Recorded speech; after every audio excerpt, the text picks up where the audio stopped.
There you go. Bit of theatre. Friday. Happy Friday. Good evening, good afternoon, wherever you are. Hello to another episode of the Reefers Network, live with the amazing panel, as always. Yes, Mr. Corey, thanks for tuning in. Mr. Corey Treadwell, all the way from Germany. He's been relaxing recently. I'm sure some of you saw the Instagram post yesterday, cucumbers on ice. And then it suddenly dawned on me, because somebody had actually said something, that you'd recently released a book, Corey. And I didn't know what they meant at the time. But then it suddenly popped up that, you've released Taking Care of Corey. And if you want to get an episode, if you want to get a signed copy of the book, it may well be getting distributed throughout the UK from our good friends at Exodus. Yes, especially like the look good, feel good, look good, reef well sort of little touch on there. Thank you ever so much for that. Thanks for tuning in. And first 10 copies get gold signage. Amazing. Thank you very much. Yeah, Leo, I couldn't leave you out. You were burning corals in the car park, and then somebody said that they'd actually been driving along the highway and seen a billboard of you doing a potassium fried coral. He loves his potassium, does our Leo? Looking good. Crispy, crunchy coral. Rich in potassium, which we're going to talk about on today's episode of the Reefers Network. But no, thank you very much, gentlemen, for tuning in. Thanks for being good sports as well on the Instagram reels. Dong, Terrell, good evening, good afternoon, gentlemen. Thanks for tuning in. Thank you. So we're going to be talking about pests today. Plenty of them, especially UK Brits that nag you to come on channels like this at times. But no, we're going to be talking plenty about pests. So you guys watching at home and around the world who've tuned in, thank you very much for your support, as always. Please do give us a like and a subscribe. It really does help the algorithm. But no, pests then. So we've got plenty to talk about. Corey's been very kind to share quite a few of the pests that you've come into contact with. Jamie, you've had a fair share recently. You've had bobbit worms and everything, haven't you? Down there in AAC land, down there. Yeah. You find all sorts, and it's to be fair, any good shop will find it before it gets to the shop floor, right? So that's the whole point. And obviously takes footage and videos and show everyone else what we come up against. Cool. One thing I will shout out before we do go into the comments to say good evening, good afternoon to those of you that have tuned in, is I finally pulled my finger out and put us on Spotify. So for those of you that aren't able to tune in live, finally, The Onion, aka myself, has pulled finger out, and you will find this stream or this podcast finding its way onto the Reefers Network live podcast channel as of tomorrow. And I've started to load some of the previous ones. So if there's any of the previous episodes that you want to listen back to, or you missed because you couldn't watch them live, you will be able to listen to them in the car, going to work, going home, wherever you are, going to the gym, etc. So finally, Reefers Network is on Spotify. Podcasts are being uploaded. So. I do this every Friday. Before we do go into pests, we do go into the audience. Anything exciting to report? I mean, obviously, Corey's been living the life, writing books. Leo's been frying coral. Anything happening? Dong? Anything happening down where you are? Anything to report? No? Yeah. I've got go on, Jamie. Terrell over at Putang has been kind enough to send me back a nice, lovely T-shirt from which was brought back to me by Paul from Reefapalooza, and he was even so kind to give me one of Lindsay's so my man boobs fit into it. Which is great. I take it that wasn't a new one, Terrell. That was one that had been worn. Yep. Yeah. That way it has my smell all over it. Smell. Right, come on then. Let's jump in. Let's see the 60 odd of you that have tuned in on this Friday afternoon, evening to join us and talk about pests. Lots to talk about, lots to discuss on this one. So deep breath. We have, of course, Mr. John Wright. Good evening, good afternoon to you, Johnny Boy. I hope you are well. Bananarama is in the house. Hello. So is the good old Linz. Mrs. Putang supporting as always. Thank you very much. Billy's Reef. Nice to see you. That's a new one. Thanks for tuning in. Wounded Waters 6134. Happy Friday. Hope you're good. Hello to Neil. Hope you and the family are well, my friend. Dave's Reef is in the house. Good evening. Hello to you. So is Matty Boy. Hope you're good. And what else we've got in here? Dave's Reef as well is with us. So is Dirt Devil's Reef. Sorry, pronunciation there. Good evening, you all, you dirty pests. We're going to get nasty and down with that tonight. So is Marcos in the house. Good evening, Mark. Hope you're well. Nice seeing the comments. So is Anthony. Good evening, good afternoon. James, Mr. Milot is with us. So is Techers. Hello, hello, hello to Mighty's Reef. Thank you for tuning in on this Friday's episode. So is Deanie, all the way from Ireland. We're going to be visiting him hopefully at some point this year. More to come on that trip for sure. Ty Robertson, howdy all. Thanks for tuning in. Hope you're good. Yeah, recognise this name. Yeah. You should have put those on your face instead of cucumber. That would have made a better video. Bulimia, yeah. Hello to Nad's Glass. Hope you're good. Thanks for tuning in. Casper Madsen, 1067. Hello to Derek Hebbs from Canada. Thanks for tuning in all the way from there. Stephen Owen, nice to see you. Mr. Grant Godfrey, the guy that I always give a shout out to, so it puts a smile on his face because his missus unfortunately has to put up with me eight hours a day. And he comes on, he's not a reefer at all. He just loves to get involved and say hello. Hopefully one day he will get a fish tank. Yes. If we get over 50 likes, he'll get a fish tank. I'll make it happen. Please give us a like. Peter Perry is in the chat as well. Quality reefer, veteran of SPS, as is the man himself, Mr. Peter Parry. Thanks for tuning in. LT Reefer, hello, hello, hello. 207 Nano Reefing, hello. Nad's Glass, hello. Sophisticated Reefs, that's a new one. Let's go. Got all my perfect timing. Thank you very much for tuning in. Again, audience participation is a must. Hello, Tony, Digital Corals. Nice to see you in there. Reefy Reese, hello, hello, hello. Salty Dad, hope you're good. Hope you and Salty Mum, if there is one, are doing well. Snow Chaser's Head, hello, hello, hello. Have I missed anybody? Absent Reef, thanks for tuning in. Michelle Alfadil, yeah, Michelle, hello. Thanks for tuning in. Here he is, Mr. AC Composition, hope you're good. Did he go to Interzoo or did he not go this year? Didn't see any pictures. I don't think he did. No, busy man. But he is exhibiting at Love to Reef though. Ah, very good. Yes. Hope you're good, my man. Hope you're good. Who else we got in here? Have I missed anybody? LT Reef, I think I've already said hello to you. If I haven't, apologies. Economical Reefer, there we go. Graham1746 is here. Gazza's Reef, who recently turned 50. Oh, really? Yes. Hope you're good. Yes, wow. Your biggest fan. Yes. Steve versus Steve. Hope you're good. Jatty's Reef. Thanks for tuning in. Gaz will be very pleased to know. Gaz will be very pleased to know. As Dong's biggest fan, Dong persuaded his daughter to name his grandson Gazza. So just what? middle name. Right, quick back onto this. Haven't missed anybody. Aaron's Reef, hello. Thanks for tuning in. A few people talking amongst themselves, as you would expect. Attack Custom Baits is with us as well. So is Ronnie Madsen. That's it. Deep breath. Thank you very much. Thank you very much to the 60 that tuned in. Happy Friday, wherever you are. Thanks for getting involved.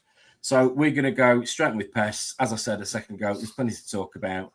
I think the first one, really, that you've been talking about in the green room, we want you to get involved, obviously, in the live comment section, is what's the difference between a pest and a parasite then? Where do you draw the line? Who wants to take lead on this one? Leo? Well, a parasite is an organism that lives together with another organism, and that sounds all very positive, but they are connected in a way that's beneficial for one of them and not beneficial for the other, and actually detrimental for one of them. So I think that's the broad definition of a parasite. A pest is, of course, much broader than that, and it can be something in the ecosystem or in your artificial ecosystem in your reef tank that is uncontrollably expanding or multiplying without being controlled by anything to a point that it basically takes over the rest. And taking over can be start stinging other organisms, corals, or just suffocating them, or covering them, or in any other way taking over other corals or other species or other animals that you rather like to keep than the one that's taking over. So that's the difference between a pest and a parasite. of course, most parasites are pests, but not all pests are parasites. That's the key. That's the key. That is the key. Plenty of experience with both of them, gentlemen, currently in the past. Were any stick out in your mind as took you a little bit longer than you would have liked to have got over or dealt with? Corey, you must have seen quite a few in your time, your veteran days. Coral farming. Yeah, I've seen quite a few, I would say, sadly enough. I think the one that everybody struggles with is Aptasia. Maybe start with that one because that's something that I would consider more pest than a parasite by the definition of Leo. It's a small anemone, basically. And I think every new hobbyist will encounter that pretty early on. It's probably on one of the first frag plugs, maybe live rock.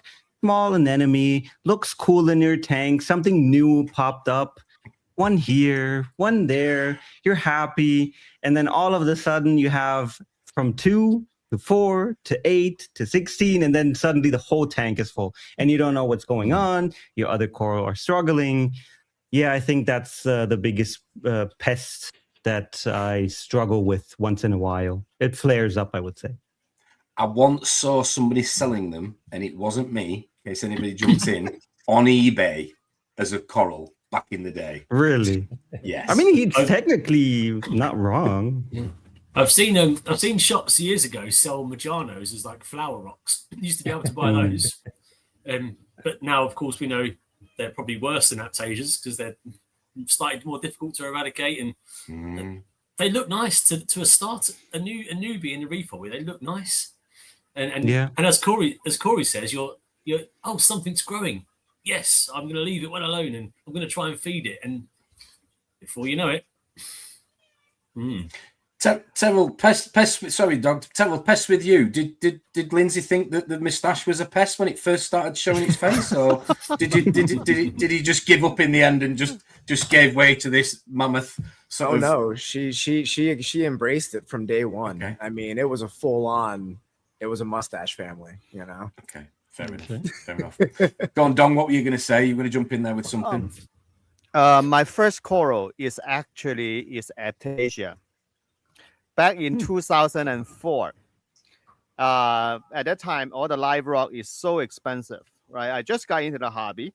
I don't have any live rock yet. There's one guy posts online saying that he has live rock for sale for $8 a pound. When you compare to $15 to $20 a pound in the store. So I called that guy and said, hey, hold one piece for me. Yep, he did. I drove about 20 miles over there, pick up that piece and come home.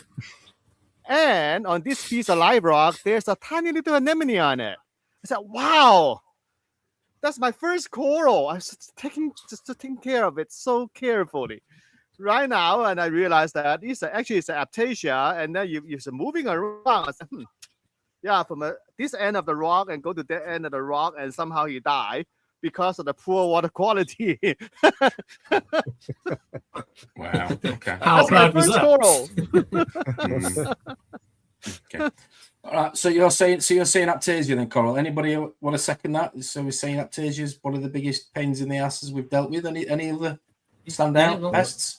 I've got one. I think I've never had a reef tank where at some point I haven't spotted red planaria on the glass or wherever. They always seem to appear, no matter how thorough you are and how much you dip. They always seem to come through, and that's. I mean, thankfully they're eaten by quite a lot of things, but that's one for me that stands out. When I was thinking earlier, I see them all the time. They always appear at some point in my journey. Limited snails. Yes. Yep. Yeah, sometimes. They can get out of control real easily, especially if you're bringing in cleanup crew that snails, for instance, that have them attached to them. You're constantly just importing those into your system, and even in my experience, like with that's exactly what I've done over a period of years, where I could see, they'll go through phases where they'll kind of take off a little bit, the populations, and we use bumblebee snails for that. Yeah. and usually they'll munch them down, and you'll find a point where the population evens out, and they become not too much of an issue anymore. But I don't know about entirely eradicating them. You can use the coral snow with them, can't you? As well. Am I right? It doesn't really work. I don't more believe No, it it doesn't actually work. does work now. No. I think it irritates them and stops them coming out. So I think, in theory, if you do that enough times and starve them, maybe it's not toxic to them in any sort of way. All right. I think it's In my essentially supposed to experience, clog the holes. Yeah. In my experience, the bumblebee snails do wonders. But you have to add a lot, and you have to add them basically before it gets out of hand. Basically, when you just start up your tank, throw in a couple, I think they will definitely keep it keep it in check so much that you'll probably never see one. At least that's my experience. I just throw in a few hundred in a large system, and just it keeps it completely clean. The downside is if they don't have enough matter to eat, or because they don't eat any algae, right? They start to eat your snails. So don't add too many. There's some sort of balance between adding too many and not adding enough. I will say I've encountered some very nasty cuts from vermitid snails over the years in the reef tank. They're a little bit nasty. They're definitely worse than a bristleworm, in my opinion. When they can really do some serious damage. Anyway, okay. Anybody gonna else throw anything else in the ring other than I mean, we can totally get down that hole and just start naming everything at this point. But don't you start talking about holes on a Friday afternoon, Terrell. Lindsay be getting far too excited. It's not that time yet. Not that time. We did talk about like the pest algae, but I know one thing, for instance, like bryopsis is one thing, kind of early on, you have the regular algae that you go through in your cycles, you get hair algae and whatnot, but I think bryopsis is that one that people don't diagnose correctly at first, and it kind of sticks around, and it can become an issue if you don't identify it, and then it's kind of a not too bad to cure it, but it's there. It's there. I think Aptasia and vermitids still fall into the category of pests that maybe as a beginner you don't really know what to do, but as an experienced reefer you will recognize them immediately, and then you can really take measures that eradicate them pretty easily, right? You have certain fish that will eradicate all your Aptasia in a short time. You can add peppermint shrimp, lismatas in your tank, in your overflows, in your sump, etc. So these are still pests that you can totally get rid of without breaking down your whole tank or quarantining all your corals. So I think this is the least disastrous form of pest. I will say though, Leo, there are some fish. Obviously, we talk about copperband, butterfly, etc. Well, I must say the stripy, the microcanthus fish, stripy, Aussie, that's the Aussie one. They're a little bit expensive, but I actually sell them. It's the only fish I sell to my customers. I don't sell any other fish, but they are completely reef safe in my experience.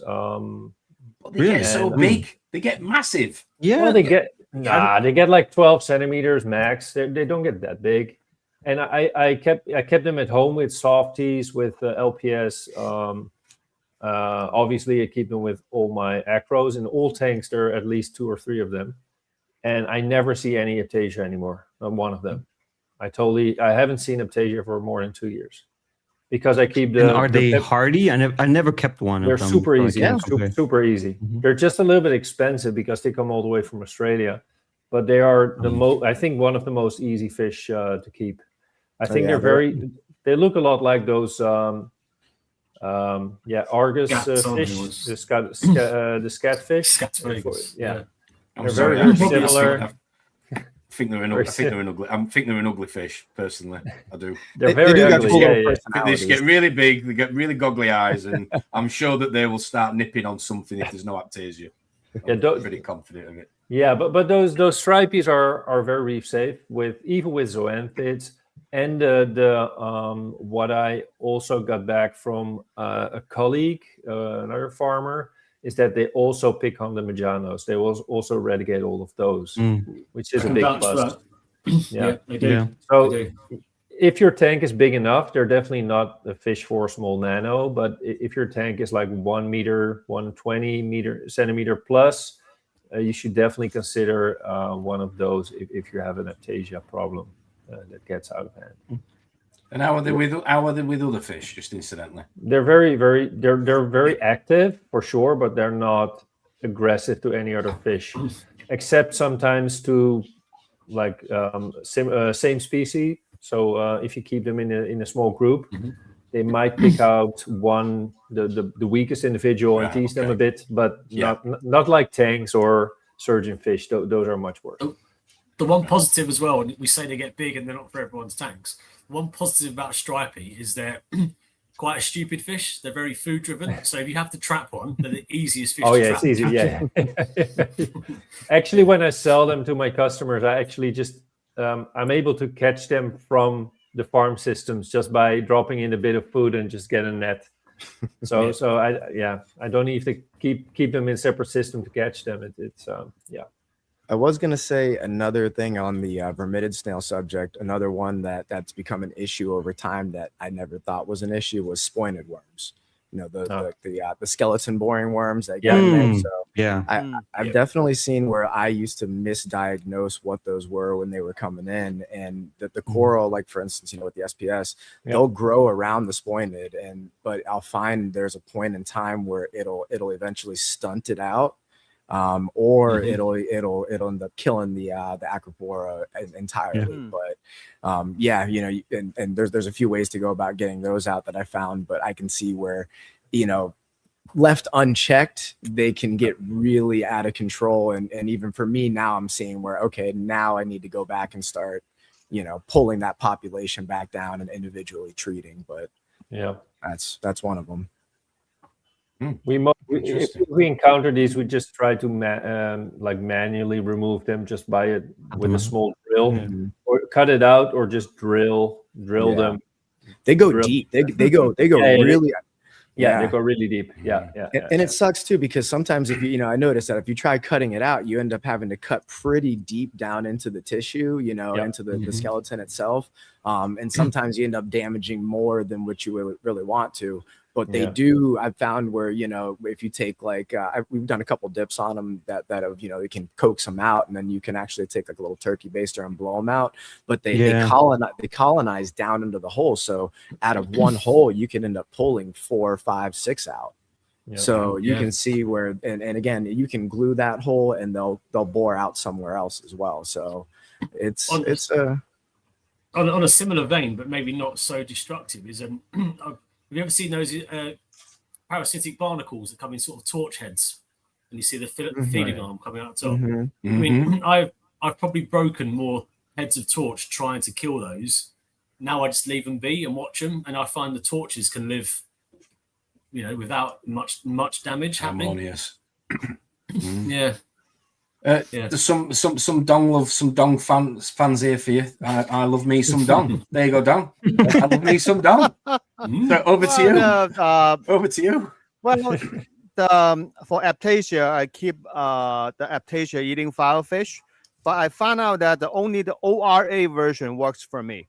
If I go to Petco and buy a filefish that looks like the ORA version of aptasia eating filefish, those filefish does not work at all. So what I did is that I just order get a retailer that has ORA account and get it from ORA. So there is another side benefit. For example, the one in this tank, I used to have another pest called Posenxenia covering the overflow. One day I was looking at a filefish and said, he's getting fat. Then I noticed my xenia starts thinning out. So at night, I use a red flashlight. I see him go there, boop, and poke on the xenia. Right now, that this tank is totally free of xenia and aptasia. So I think that that's the way I deal with that. The other thing about the boring worm, so yes, the hole can go really deep. what I do is that I take the coral out and get a syringe filled with the cat water, poke right in there, inject it from inside. Sounds like you enjoy doing that. There was quite a bit. Oh, yeah, venom. absolutely. It does sound like that. Yeah. And there's another tool is called a super glue gel. I glue the trapdoor of those snails. Just watch them to suffer and trap inside and die. But if you glue those, like I said, the spoinids, if you glue them, they'll burrow out. But the remitids won't. The remitids you can glue shut. I've just got an image of Dong putting a cape on, like a cloak, like some super villain. Well, actually, one thing I want to show you. Hold on. While Dong's doing that, on that note about the boring worms, I've heard stories. I think even I'm right in saying David Saxby's tank perished at one point for a boring worm going through the silicon. Yeah. So they're not just a coral pest. Look at this. That is, I bought it from Amazon, not sponsored. They're very cheap. And those are for picking out blackheads with a tiny precision needle. Did you get them off Corey's beauty table? Actually, yes. Yeah. Especially with the big bristle worms curling around it. So this thing actually works really well by grabbing Aptasia out of the hole. You just grab on the bottom because the tip is so fine. Just pull it out and then I use a dry paper towel, wipe it on it, and done. And that Aptasia just stuck on the paper towel. Especially useful for doing if you have Aptasia in a Zoensis colony. You take the Zoensis out. This thing works really, really well. Okay. Yeah. I like to use the KCL dips for the boring worms. You just have to leave them long enough in the dip, like 15 minutes, and then you can just turkey base them out. They just pop out without fighting. That's what I usually do when I get a new aqua colony from Indonesia. That's where you mostly find them. Just dip them for longer time. Potassium chloride, you make a reference to there, then I'll take it. Yeah, potassium chloride. So Mr. For anybody, knows exactly. The special KCL dip. Has anybody ever messed around with a laser? When I say this with Aptasia, because a few years ago there was a bit of a fad where you could buy these lasers. That was it ITC? ITC did a one, didn't they? Yeah, but you could even get them on the real lasers, not the UV. All the stuff that you could literally dangerous lasers. Yeah, real dangerous lasers. Right. Okay. Yeah. Those are very dangerous around kids. Yeah, they even came with like orange glasses and stuff. Yeah, no, that was always a big no-no for me. Why would you know that? I was always afraid, poor children have got like their initials because dogs. I think if you import those, they will definitely confiscate it. So we had one client that used to use it, and it would only just spread Aptasia everywhere. The same thing with those those Majano ones were the same thing. You would burn them down, and you absolutely does not work. And They sound electricity in your tank. They sound amazing, as in like there's no chemical residues left behind, there's none of that sort of stuff. But the fact you've got to hold it for like 20 minutes in place, burning a single Aptasia, and then move on to the next one, is like probably not going to do that. No. So come on, we weren't going to do about this, but we're there already. You know, we're on it. How would you recommend people to deal with Aptasia then in their tanks? You've kind of touched on fish. You've touched a little bit on Calcutta Dong. Any other tips and tricks for people? Loads of potions. Well, to be fair, there is a good point, Jay. There is a lot of potions there. So manual removal, fish. Yeah, manual removal and Aptasia eating foul fish. And stripey works very well. But then, from my experience, I used to have a stripey, but then after you clean up the Aptasia, he started attacking my meat coral. So he's out. Yeah. Yeah. Not everyone behave. So some of them behave, some of them not. Okay. And of course, sometimes if you've got, sorry, Leo, the peppermints, right? Got like shut up, Jamie. Leo's turn. Oh, the peppermint shrimp. If you get the real ones, they're the Wurdemanis. They also sometimes it takes a while before them to get to action, but they can definitely make an impact. And like I said before, we try to put them in places where you cannot put any fish. So like in the overflows in certain areas of the sump, which don't have any pumps where they can get into. I will just put them in there to get any Aptasia that will be growing there. So the whole system maybe, except for all the insides of the PVC pipes, is going to be free of Aptasia. Okay, yeah, fair enough. So there one time there's a guy told me that he have live rock, beautiful live rock he want to keep, but it filled with Aptasia. So I said, okay, bring it over. So what I did is that I put it in a 5-gallon bucket, and in a dark area, shine a tiny little flashlight on the edge of the bucket. Aptasia actually moving toward that. Huh. So when whoever that go on the side of the bucket, take it out, and then eventually the whole rock is Aptasia free, because he loved that rock so much. Otherwise, if I were him, I grab that garden he goes with that many Aptasia on it. But they'd still be alive in a week's. They'd still be alive in a week's time knowing Aptasia when you came back to it. Well, actually, one of my friend, he did an experiment recently. So he get one of the Aptasia out of his tank and put it in a 5-gallon bucket. Put it in the basement. The basement is freezing cold. It's like in the 50, 60 degrees. And that freaking Aptasia was alive after 2 weeks. Still there, freezing cold, and still kicking. They are resilient. I can vouch for that. And when I was propagating things like Kenya tree, I would take a bit of live rock and I would smash it up with a hammer just to get little rubble bits to, put the Kenya tree on. And I'd have it soaking in RO water in the garden and using it as and when I needed it. I'd pull them out and use them as a frag bug. And Aptasia would pop out of them after a week in RO outside. And I'm like, how? How? But I thought, then I sort of took the idea of that. Actually, maybe you deserve to be alive. if you've come through all this, yeah, exactly. All right, we're talking about Aptasia then. Let's kick it up a notch then. Let's go a little bit darker. Anything that gives anybody any nightmares when it comes to pests? 1 second. Somebody did say in the chat bubble algae. Yeah, oh, I did. I saw that. Yeah. Before we move on to the creepy crawlies. Well, bubble algae is not that hard to get rid of, is it? Yeah, I mean, it's annoying once you have it, but fox face if your tank is big enough. Yeah. But problem with fox faces is after a while they just go cuckoo and start attacking your corals, biting the tips of your acros. And after a while, they're too big; they won't get it. So, Metox crabs are just the way to go if you have bubble algae and manual work. There is the urban legend that if you break them off and open it, that you basically make it worse.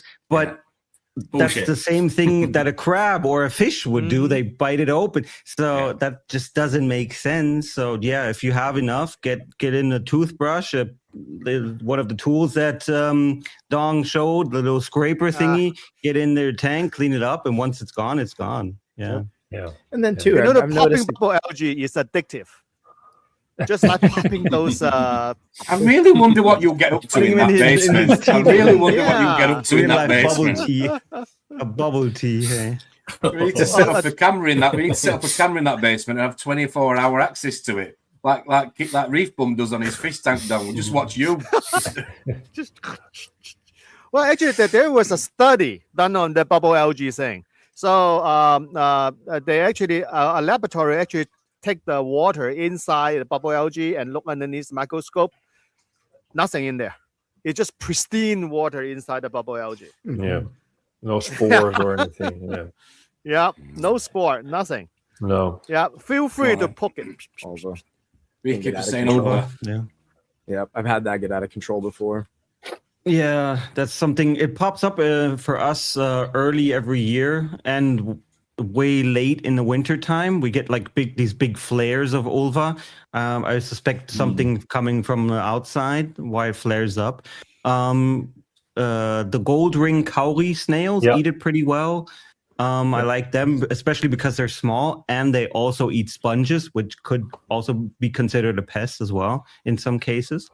So I like the gold ring cowries for ulva. Yeah. Yeah. We also use them in all of our tanks. The Monetaria snails. Monetaria. Yeah. Very good ones as well. And they tend to live quite longer than most other typical snails that you buy. Yeah. But they've gotten quite expensive, so you can't some reefers. When I had toxic levels of zinc in my tank, all zoas and anemones vanished. The stony corals didn't care. I had no acros yet, though. Zinc was at 50. Interesting. Yeah, I mean, high zinc attacks zooxanthellae could be a problem for them. Yeah. Mm-hmm. Yeah. It'll be good. It'll be good. So it's critical if you want people talking amongst themselves. Okay. So yeah, go on then. Let's talk critters, Terrell. Anything that you've had to go to the clinic about, or do you not want to go down that road? When we talk about the reef stids, I mean, man, I'll say with acros are our bread and butter.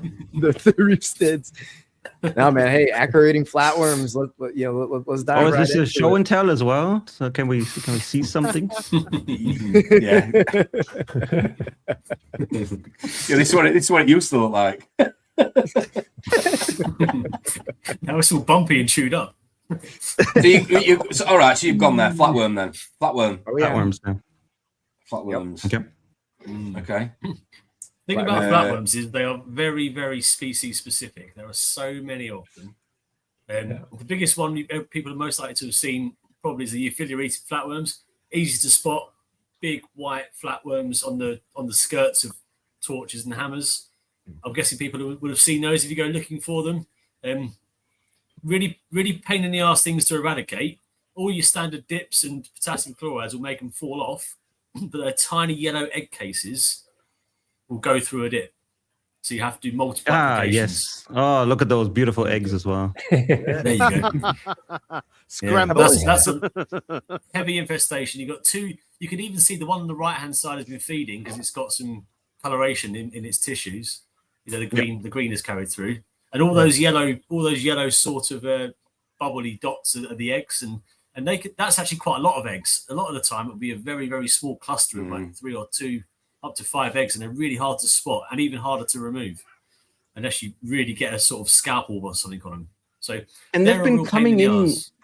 And they've been coming in like that already from the wholesalers, not even like and the importers as well. Like you open the bag and it's like covered in big flatworms. So you as a retailer already have to be looking. And I can tell you from experience with my customers, there's a lot of people there that are selling them with those big flatworms and the eggs. And you should be seeing them. They're not tiny. The eggs is a different story, but the flatworms are quite large. I mean, yeah.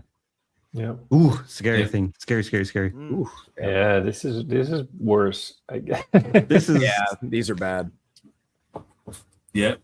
I only saw these once. I only saw these once at a. We don't have a lot of imports, right? Like you, Corey. I'm quite actually jealous that you encounter so many pests, because I think it's fascinating. But I had this once on a coral, and they were actually easy to spot. It was on a bright green tenuis Bifaria, so they were actually easy to spot. But I still used a microscope because they were so tiny, right? But I didn't see any egg clusters, so either I got lucky or they. Can you tell more, Corey? Yeah, I was about to say, if you open the picture up again, or I even send a video of them on that one acro that was like covered in it, they don't really lay egg clusters. They lay single eggs, as you can see. All of them are single eggs. And no, that's normal flatworms. That's normal flatworms. The black ones lay single eggs, so they don't have big clusters. And on a large colony, that's a big problem because they can spread the eggs out quite far. So you have one tiny egg here, one tiny egg over there. So it's very, very hard to spot the eggs.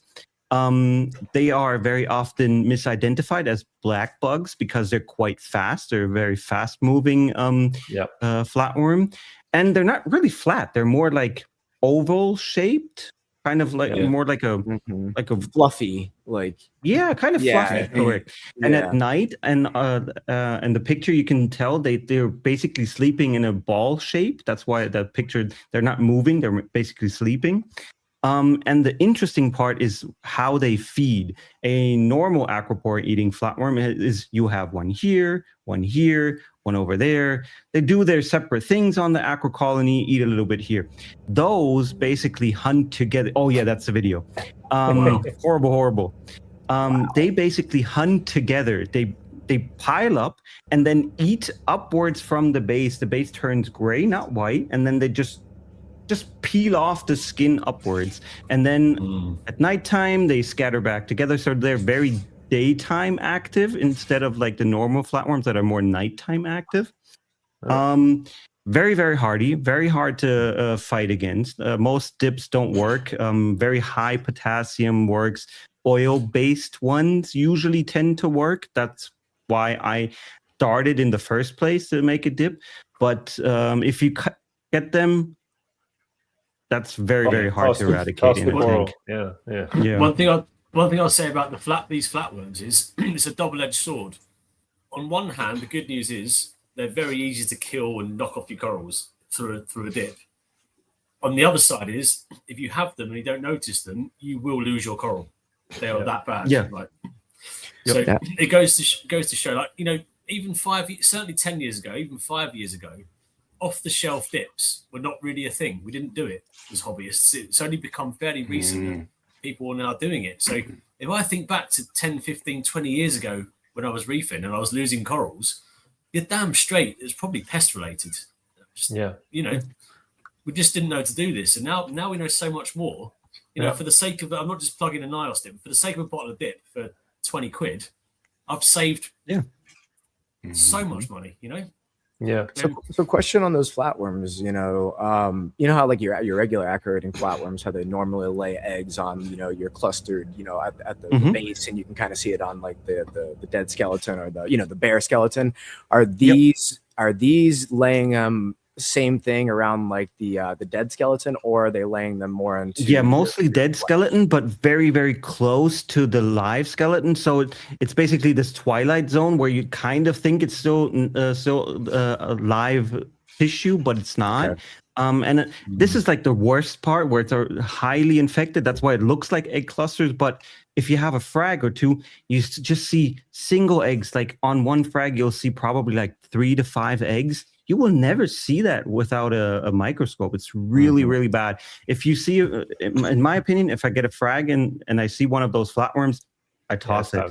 There's one exporter from Indonesia. He probably has it in his facility. And whenever you buy what you see is what you get corals from that exporter, you know you have to quarantine them, because on, I would say, 5 of 10 pieces, you get the black flatworm. So very, very bad if you get from that whole exporter. Well, I got this weapon. Hang on. Let's put you on big it's screen. a portable microscope.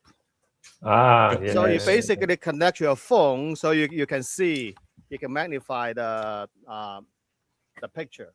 So there, I can use it two different ways. One is that if I have a frag I need to look at, so the microscope actually comes with a stand, so you can stationary and you can adjust the zoom ring, and then you can look underneath the frag to look at the whatever the frag one. But there's a more useful thing is that because that many of the flatworm, they lay eggs at the bottom of the colony. So this thing actually come with light, ring light. At night, you just stick it there and look at your phone and go through the base of your coral. Wow. Yeah. Very useful. Come on, Don. Not Where did you buy it? sponsor, just Amazon. Where did you buy it from? Well, actually, this thing comes with a 4K version, the high resolution version. Well, even though this thing, they advertise like the 1,000 times microscope, no, it's not.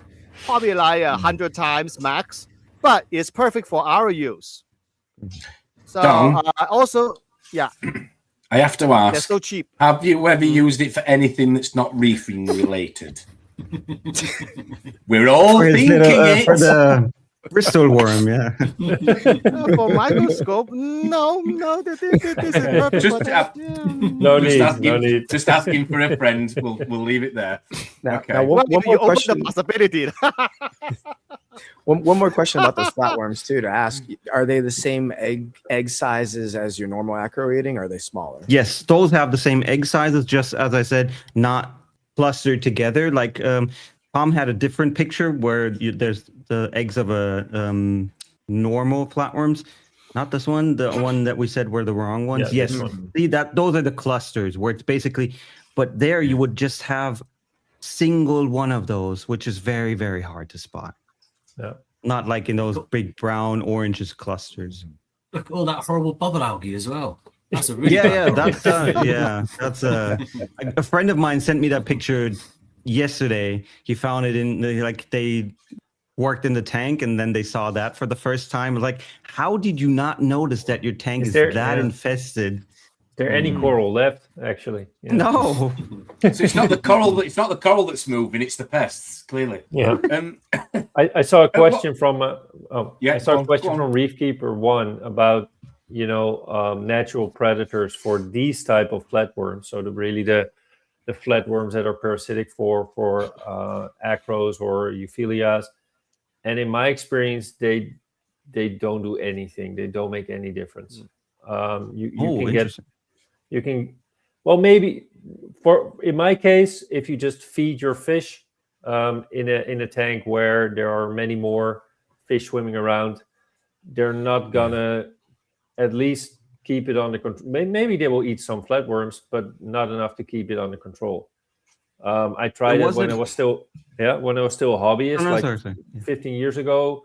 I tried 6-line wrasse. I tried the Melanurus, the yellow chorus. Mm-hmm. In the end, it will get out of control anyway. So the only remedy is just take out the corals and dip. But do you for the normal planaria, the red flatworms, I think wrasses are perfect. But for these acro eating flatworms, it doesn't really solve the issue. But Corey, you wanted to say something. Oh, yeah. sorry, there was a study done not too long ago. Yeah, where they I know. checked for the 6-line wrasses and I think it was Wudemani that they took, or no, they took some Australian species of Lucimata, the Sidicutata or something. They didn't use it. I like the Kukentali. And they found that, of course, 6-line wrasse did eat flatworms and not so much the eggs, while the shrimps ate most of the eggs, but not really the flatworms. And that's what most of my customers that have a outbreak, but never a big infestation saw. They had 6-line wrasses, chorus wrasses, Melanurus, some shrimp, the Springeri damsels, and with that crew and maybe some dosing of like vitalizing stuff for the acroporas, they can keep it into like a natural balance, similar to what would happen in nature, where you have a few colonies that once in a while pop up with some flatworms, but never really that the colony would die because it's too much of it. All right. Okay.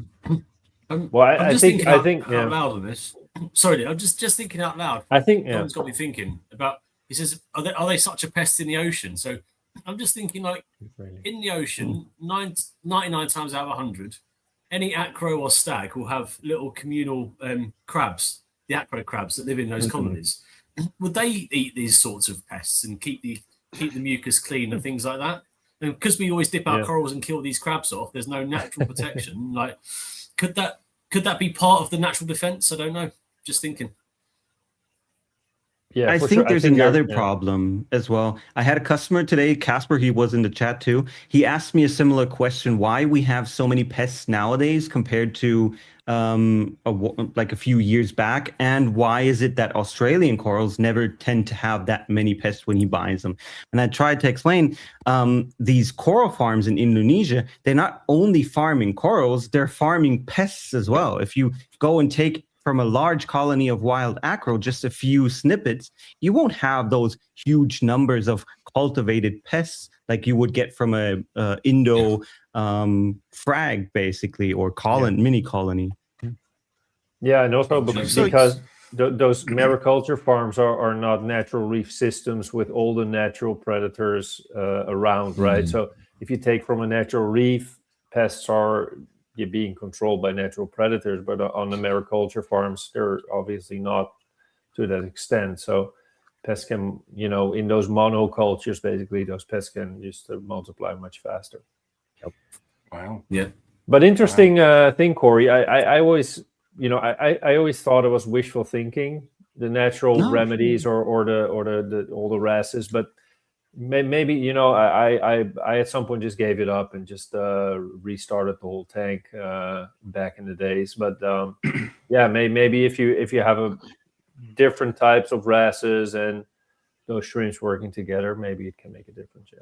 It's funny you should say that, Leo, about giving up and restarting, because that was one of my next questions to everybody, was that at what point, bearing in mind that most people, again, watching at home, and I would think all of us here today have had a frag that we've bought because it looks very colourful, or we like it, we've fallen in love with it, we've been in, we've had that romance, it's grown, it's turned into, we've had the polyp extension, it's great, and then you maybe bring in something else that's maybe, skip through quarantine, and you've had to, you've come into contact with this. My question is to you lot is, at what point do you go, I've tried this, I've tried that, it's getting out of hand, it's going in the bin?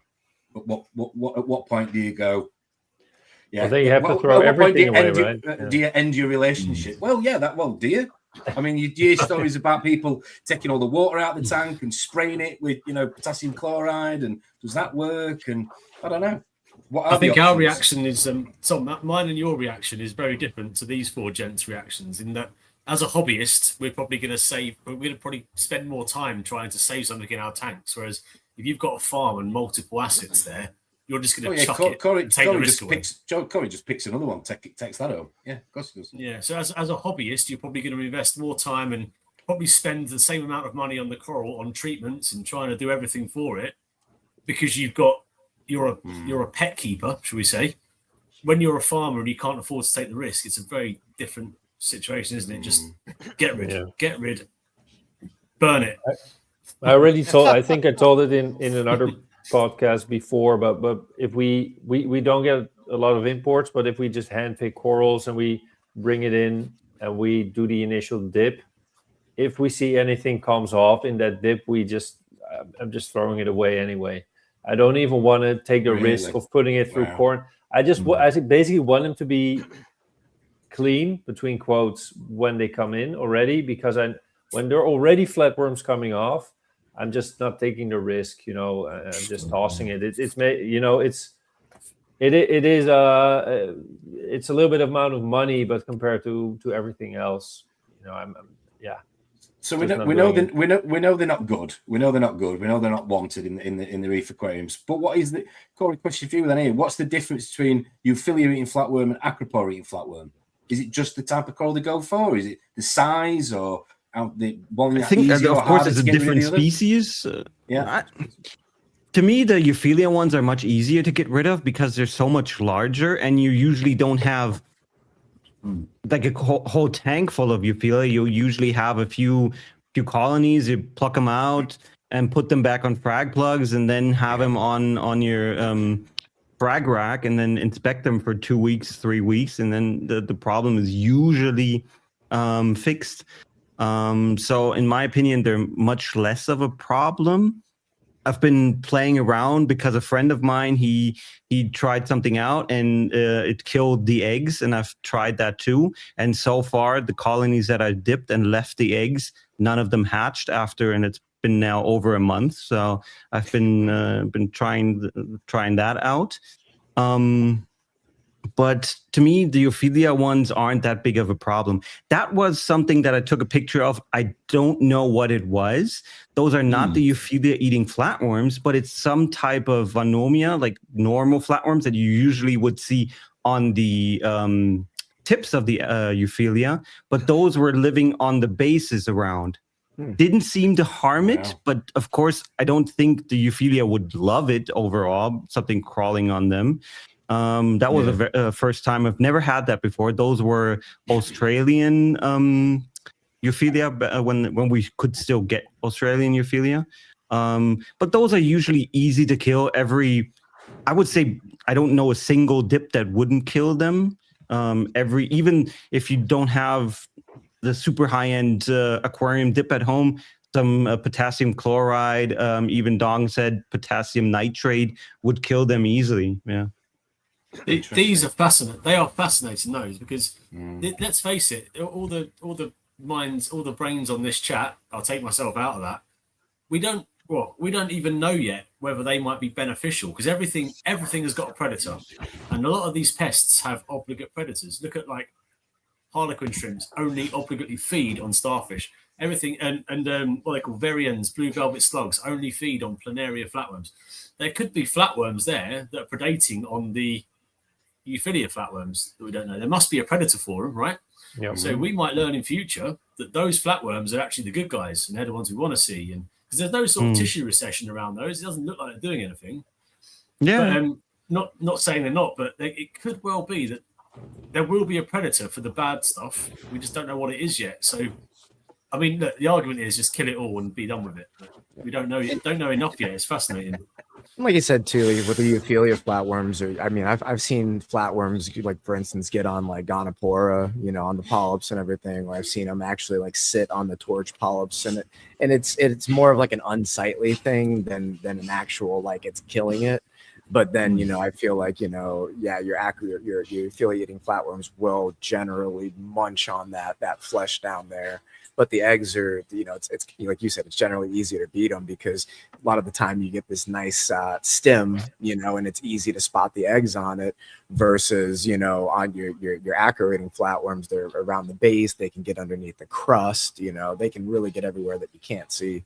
I mean, they all can, but generally you have a little bit more of a margin to see with your Euphilia flatworms like that. So talk to me, sorry Corey, talk to me for a second about telltale signs then that you've got these, because for most people they can be a little bit opaque, you don't really see them, be a bit camouflaged. Telltale signs, anything that would stand out? I'm assuming obviously, maybe we talked about the coloration, didn't we? Bite marks. Okay. Yeah, I mean, the first thing is if you have multiple Euphilia in your tank and for some reason 3 of them aren't really open, that's like the most typical thing when people contact me. Hey, most of my Euphilia are doing great, but some of them are not doing so great. And then I tell them, hey, inspect them. And in most cases, they have some sort of pests on them, because that's just, why would the others be very open if those aren't? That's what I would usually see, or when it's quite when the flesh is already like peeling upwards, where you see fresh skeleton. That's also very much a telltale sign, I would say. You can usually see, like, you take a flashlight and you can put it underneath and see the flesh, and a lot of the times you can see that nice white translucent thing, kind of blotched over it if you're looking good enough. But yeah, just look for what part of this thing does not look like it should be here, and you can kind of find them here and there, but it's not always if they're kind of around the insides. You can't see them there. And what about acro flatworm, Leo? You've gone quiet there for a minute. Got to keep you moving, mate. Otherwise, you might fall asleep. Come on, keep with it. We're talking about Euphilia. It's because we've been talking about Euphilia for a minute. He's just nodded off. Yeah, Euphilia. He has like LTS. No. Yeah, I'm zoning out. Sorry. Acropora. Yeah, I think if you have a dedicated quarantine setup and you are able to dip on a regular basis and break the life cycle. Which basically means between there's a certain amount of time between the eggs hatching and those juveniles getting being able to sexually reproduce. So if you eradicate them in between that time window, you have all the eggs hatched and not any flatworms that can lay new eggs. So if you do like 3, 4, 5 dips with about 2 weeks in between, at 25, 26 degrees Celsius, you will basically break that life cycle, and you will basically get rid of those Aptasia pretty easily. Very good idea, yeah.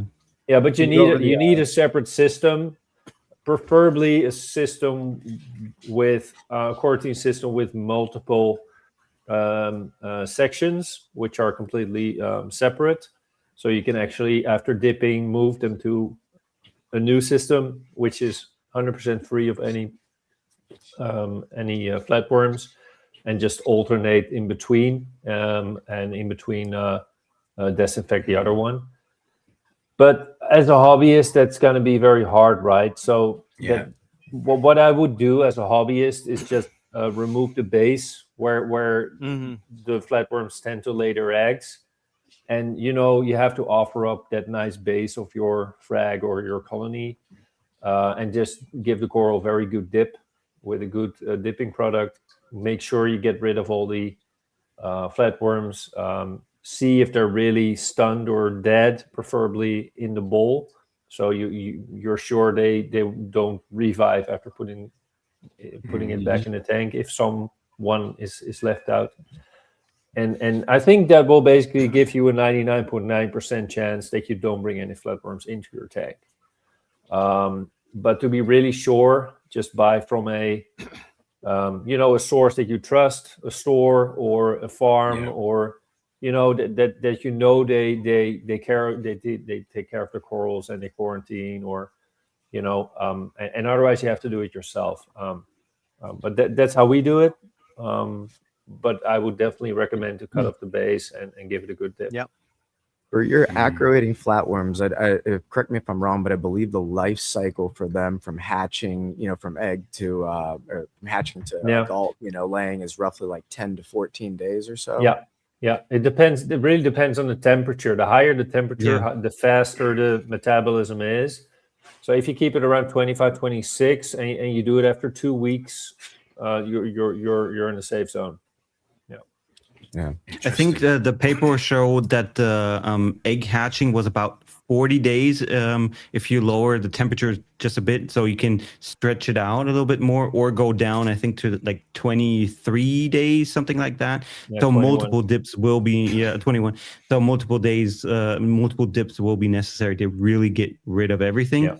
I saw a few comments about the flake food. I think, Taro, you do the flake food stuff. For us Europeans, it's quite hard because fenbendazole is basically you can only get it through a vet. So even the fish food does not exist in our basically you can't buy anything similar to that. You could just get the powdered version, probably not even the powdered version, just as tablets. And you don't even know with the flake food how much is in 1 gram of flake food. So if somebody would ever make a real treatment plan for that, figure that out, I would love to try that out, but it's hard for us, to be honest. But you use it, right? Yeah, and like to Acro's point, it's that flake food was a known value for, or maybe not a value, but it was known to work. So I've used it on the systems. It does work. There was somebody that Elisa, she actually did she had put it on a humblefish.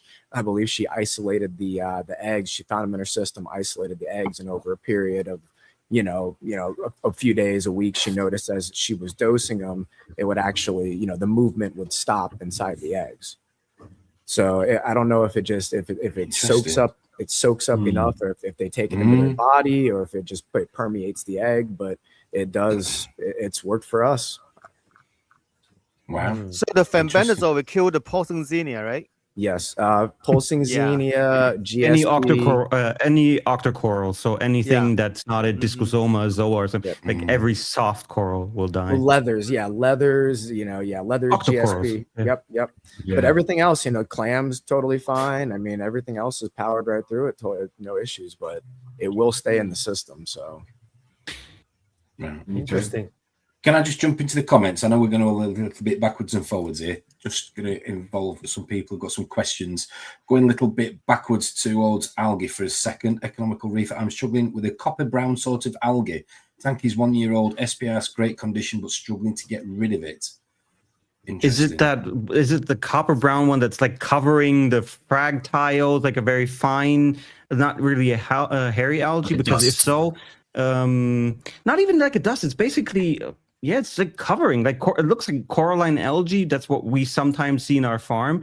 And a friend of mine, Patrick from Reef Wholesale, he has that in his farm, and he just found that Mexican turbo snails, like the turbo fructosus, they were eating it because he had some zoa tiles that had those algae on it, and he chucked them in there, and they were just pure clean. I mean, it's hard to get the Mexican turbos nowadays, but those were pretty good in eating like kind of weird algae, even bryopsis. So if you have weird algae, I can recommend those snails to you.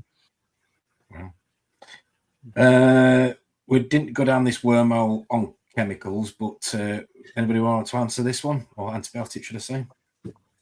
It's a dewormer, so probably. It doesn't work. Well, it works for flatworms, but not the acro ones. I tried in quarantine to give them a Praziquantel treatment, and they weren't affected at all. So I can speak from a fish side. Most flukes nowadays are also immune to Praziquantel. They used to work pretty well on the flukes on fish. Now it doesn't work anymore. So I can imagine that it's very easily for the next gen to just get immune to it. I recently started dipping corals and fag plugs in hydrogen peroxide before adding them to my aquarium. Good idea for pest prevention, or am I doing it wrong? Serious Reefs is doing a video series on peroxide dipping. It seems promising. In my opinion, it's a bit too aggressive towards the coral.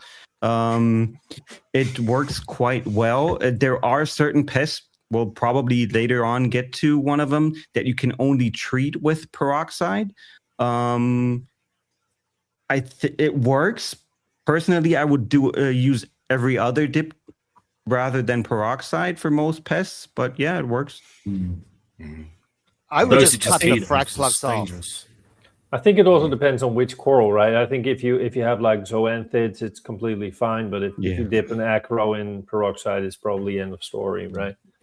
Yeah. Well, depending, and then it also depends on like the concentration of the dip. I think on humble fish, there's quite good dosing recommendation for different types of corals, which works quite well. But personally, I just wouldn't risk it unless I really have to do it. Most pests can be dealt with easily. This is one that I have heard of, but I don't think I've ever had experienced. Parasitic copepods affecting all corals. Worst affected was Gonies, Euphyllia, and Monty. Weird mix, but all affected and all recovered 3 to 4 days after milbemycin. Interesting. Sounds something like similar to what you had, Tom, right? Yeah. Yeah. I've still got that down. I just need a few more.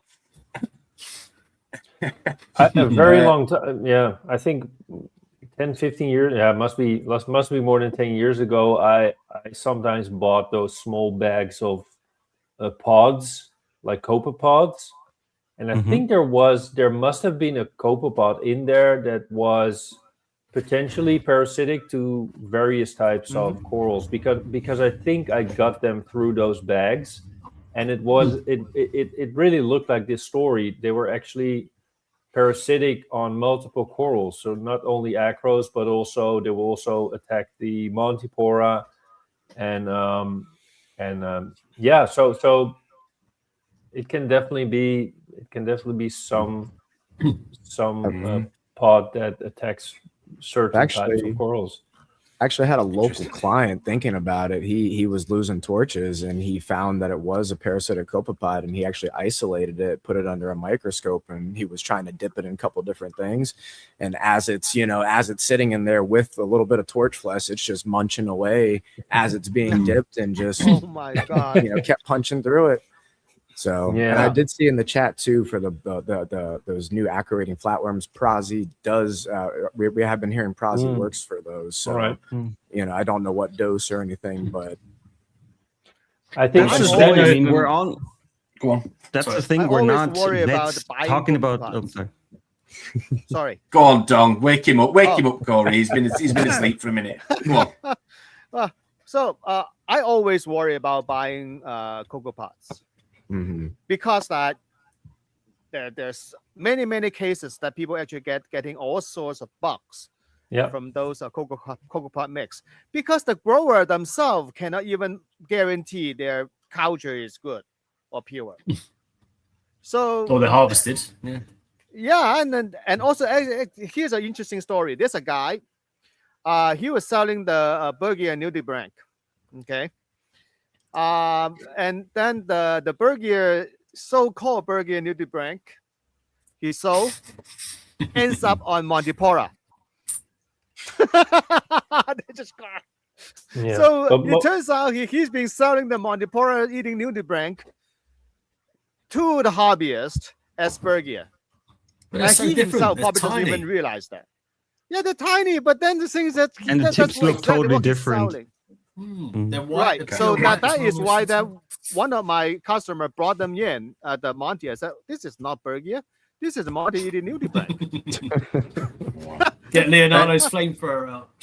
Just you like that. So you see that when you're buying pots, nudibranch, and sometimes that also this live things, it's very difficult to even for the grower themselves to control this. If you buy cocoa pod, the parasitic one has a hitchhiker. So I was just going to say, sorry, Acrobatic J, if you are still watching and you have got that footage that you're prepared to share with us, throw it in the inbox and I'll throw it up on stage while we're all live talking about that. And that goes for anybody else watching at home. If you've got anything that you want to share and any reefing nightmares, please do throw them into us. I'm watching the inbox now. Don't anything of you in the shower or when you went to the doctors on that note. But yeah, anything reefing related, please send that in and we will throw it on stage. One thing about copepods, just to throw, I don't know how many people in the comments here watch the sister channel, the Freshwater Network, but they discussed copepods just this Sunday, and we're talking exactly about this sort of stuff. There's over, if I remember rightly, there's between sort of 17 and 20,000 species of copepods that range from living in the soil to being parasites of whales. Yeah. So it's multiple genera. So when we talk about treatment for parasitic copepods, there's probably not one size fits all. You've got to know what you're dealing with. There's so much variety. And that's probably the same for a lot of the pests. There's, a flatworm isn't a flatworm isn't a flatworm. There's so many of them. What I expect is while the flatworms are super specific to one species, like the acroporidic flatworms, you're not going to find anything else. I think many of those parasitic copepods are actually opportunistic, so they can actually just live in the detritus, but they can also hop onto your corals and get out of hand there. So I think they're not even always parasitic in many cases. So maybe in some tanks they are not really a big problem, and in other tanks, when there's maybe not enough food available, they will become like a pest related to corals. Was it Dan that was? Oh, sorry. Yeah, I was about to say last year when I was at Than's place, Joe from the Long Island Aquarium had a talk, and he was talking about them, and he was showing videos that he had this isopod in his I don't know how big that tank is, but it's like huge, and there was those white little isopods, and they were just eating the corals like left and right. He couldn't handle it. When he got in, they were they were biting him as well. So he was getting like bite marks from those so he was getting bite marks from those isopods until somebody told him how to treat it with the milbemycin that nowadays is more common to talk about. It's hard for us to talk about dosages because we're all not vets, so it's very risky to talk about dosages of medication that you need a vet for. But yes, if, he then worked with a vet together, got the milbemycin dosage, and now he's got rid of those isopods that were just wrecking that show tank of his.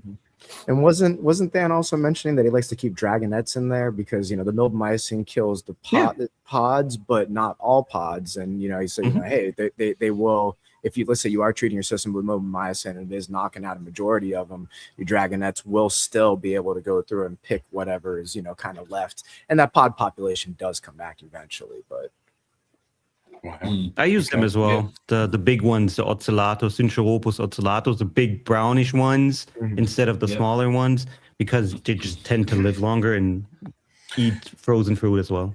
Just had a picture emailed into us, gentlemen, from a fellow viewer, Dalius. Sorry if I pronounce this wrong. Eserauskas, referring to tulip syndrome. Yeah. Tulip syndrome, yeah. Oh, Yeah. the Very bubbling. stressed acropora, yeah. All right, okay. What causes this then? Well, I haven't seen a real scientific paper about it. Have you? No. No. I think what I see as the common denominator when I have customers with this issue is that they are either dosing a carbon source to lower their nutrients, or they are using a alkalinity calcium product based on the formiate, so basically also a carbon source. So my suspicion is that it's some sort of bacterial imbalance within the coral tissue that is fueled by any carbon dosing, but that's just a suspicion, and but that's the some sort of Lighting potentially. Yeah, high. That's UV. what I would have. That's what it would. Well, been, yeah. my idea would have been oxidative stress, like with Like bouncing. bounce. That's what I would have maybe said, but Yeah. I haven't encountered that before, so I can't really talk on that. I agree bizarre. with Leo though, because that do have customer with this kind of symptom. So then the first thing I ask them is, are you dosing certain single component additive? So yeah, the answer is yes. I said, why don't you switch it out? And that solved the problem. yeah. Oh, really? Yeah. Yeah, I think it's some sort of bacterial, maybe it's a Vibrio bacterial infection. It could Yeah. be. Wow. That would be interesting to see if treat it with like Cipro or something, if it goes away, just to see if it is a bacterial issue. Well, I would use oxalic acid instead of Cipro. All of these are very hard for us to get. So or just can't- stop dosing the carbon source. Yeah, High just carbon stop dosing the sources, carbon yeah. source. Yeah. And There'll be and someone going back selling to a regular. bounce acro for $400. Don't worry. Hey, I'm Bounce. selling bounce chalices now, so why not sell Yeah. bounce acros? Yeah. True. Well, Yeah. I remember there's a guy selling bounce Yuma. I said, Yeah. well, the Yuma is bounce by nature, right? They all have these bubbles on it. He said, no, this is a special. This is called bounce Yuma. I said, no, this is regular Yuma. So you're saying potentially carbon source for Dalius? Who Yeah, sent I this in. think Thanks for it's- sharing yeah. on the stream. Okay. So just change out methodology. Stop using that. Stop dosing Yeah. whatever he's using. Just stop dosing. Well, actually, the carbon source has a different effect, right? So it depends on different carbon source. The certain carbon source is exclusively or majority promoting Vibrio bacteria. Okay. But if you're dosing vinegar, that is not the case. Vinegar acetate actually utilized by many different type of bacteria. It's not exclusive. If you use formate, It's not a pest-related thing, and the corals that do exhibit this bounce do still grow and thrive. So it's not a pest. Well, I was about to ask that. Could you actually see if it does listen to some of your recommendations there, that coral coming back to its normal structure? Yeah, its that's normal possible. That is possible. Okay. It is great. There you go, reversible, Dalius. for sure. So it's not all in vain. There is a possibility there. So No, maybe something to go and think about. the coral actually is still okay. So Yeah. for the cases I encounter, so they Yeah. just go back to normal. Yeah. Back to flatworm then for a second, gentlemen. So there's quite a few, clearly, a few different things to spot and see and deal with. You said it, Leonardo. You said it, Leo, a second ago, or should I say earlier? Sorry, about people don't have the quarantine facility. And they do rely heavily upon the source. Yeah. I know you obviously said get it from a clean source, farm, shop, etc. If that isn't an option, or they think they've bought it from a clean source, because let's be honest, who's going to go? Oh, come and buy my corals. They've all got flatworm. Buy one get 10 free, whatever. How are people? We obviously talking about dipping. Dong said rightly so, cutting bases off of frag plugs. Eradicating eradicating that possibility. But is there any sort of in-tank treatments? Should we be manually removing corals if they're based out? And because it tend to obviously lay eggs around the base subsequently, ironically, should I say? If you have frags, if your tank is still in a frag phase, I would just try to get all the frags out, including the base, put them on a rack, and just dip them every week or every other week. Okay. If your tank really has big colonies, which are completely fused with the live rock, having big bases, then it's basically, you have two options: either just completely start over, or try, like Corey said, try to keep them under control, keep them in check, do a lot of turkey basting, add natural predators, get the corals in the best shape and the best condition that you can get. So add enough trace elements to really help their immune system and their mucus layers. But either you're gonna live with them, or you really have to completely start over, taking out all your corals, cut them off the bases, etc. But with a huge tank, that's going to be basically a restart. Plus, you need to have a quarantine setup for all your colonies, so that's probably not like a very viable option. Leo, If you can live. Sorry. You go We're first. gonna get you all buzzers. So you press a buzzer and you square lights up. Just to carry on from that point, Leo, as a consumer, let's hypothetically, I'm going to come and buy my corals from you, if I could, in the EU, because I see your corals are fantastically settled and based out, right? The frags are fully encrusted on the plug. Yeah. Are you still advising then I cut them off the plug and discard that encrusted layer, or just cut the pin off the plug, and is that good enough? No. To cut the whole thing off the layer. Actually, I have a bag of this. Let me show you what that is. For Aquapora, I will never glue the Aquapora on a reef tank on a rock. This is a pin, a plastic pin.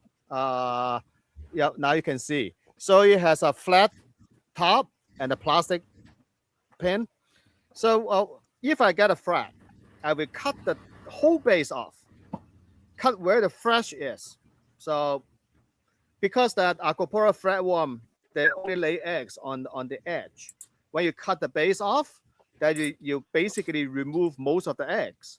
And then you dip your coral, and what happens is that the flatworm on the coral flesh will definitely fall off from potassium chloride, potassium nitrate, or other coral dip. So, and then I will glue the frag on this pin. And then I stuck this pin on the live rock. That serves two purposes. One thing is that when with the coral based on the pin, so it doesn't encrust on the rock. So the coral will spend its energy shooting up branches. That's what we want to see. And second thing is that if you want to frag this coral or move this coral to another place, very easily you just lift them up because they're not encrusting on the rock. So looks like a golf tee, Dom. Looks like a golf tee.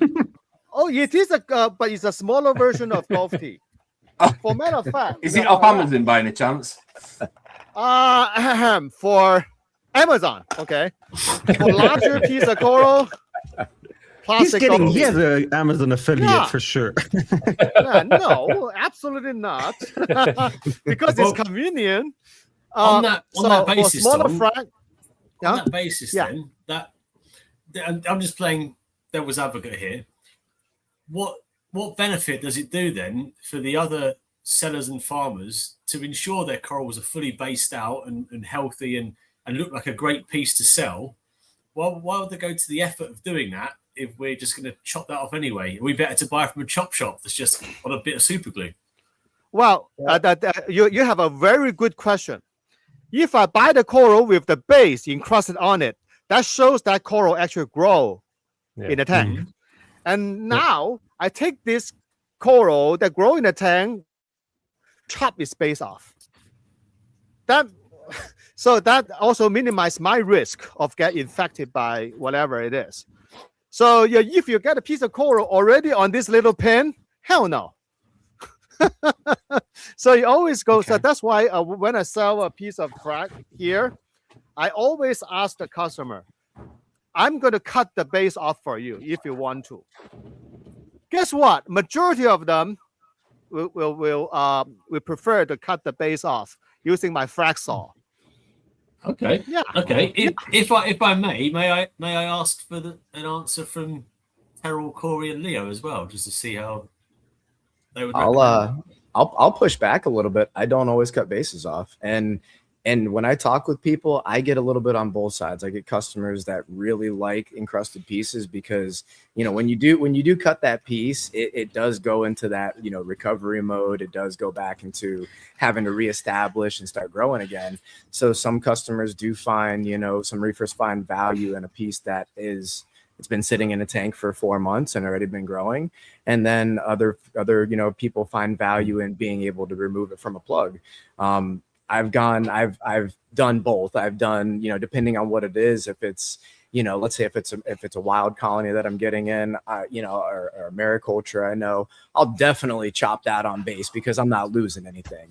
But aquaculture stuff, you know, now I'm kind of in a different zone. Now it's who am I getting it from? And then I still look at it, no matter what I'm getting it from and who I'm getting it from, it's still going through quarantine and I'm still treating it in every way as I would anything else. So if I trust my quarantine, then to me, it doesn't matter whether or not I'm cutting the base off or, you know.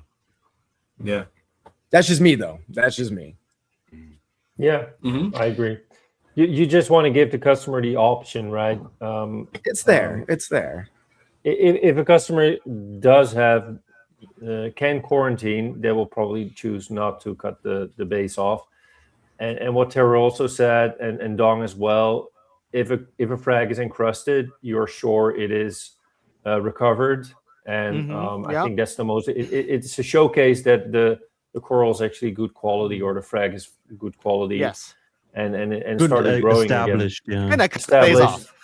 Yeah. So because if you have like if you import a wild colony from Australia and you cut it off and you put it on the plug, in many cases it will not really encrust that well because the coral just came from the wild. So it won't encrust that easily. So a frag that encrusts well is just a very good indicator that it will do well in your tank as well. So whether you cut it off or not, it's just an indicator, and you give the customer the choice to do it or not to do it. Okay. But I do want to see the encrust base before I buy it. Yeah. And then I can you don't want to see white. Yeah, but an encrusting base, that's the money shot, though, isn't it? That's the meat and potatoes. Yeah, it is. And then just kind of sacrifice. That's the sacrifice I'm willing to take. And I think like a lot of your reefers out there, I mean, a majority of the reefers that you're going to come across, they only have one display tank in their house. They don't have the ability to have quarantine tanks. A lot of them are shopping around with a bunch of different people. So they're doing their best to dip, but they're really not taking the time to really keep their tank clean. And so, I mean, you know, to them, you know, somebody who's just going through a general quarantine, going through at least some kind of process of like dipping, to them, that's going to be more than enough because it's what they're doing, or it's more than what they're going to do. A lot of the times they're just going to plop it in.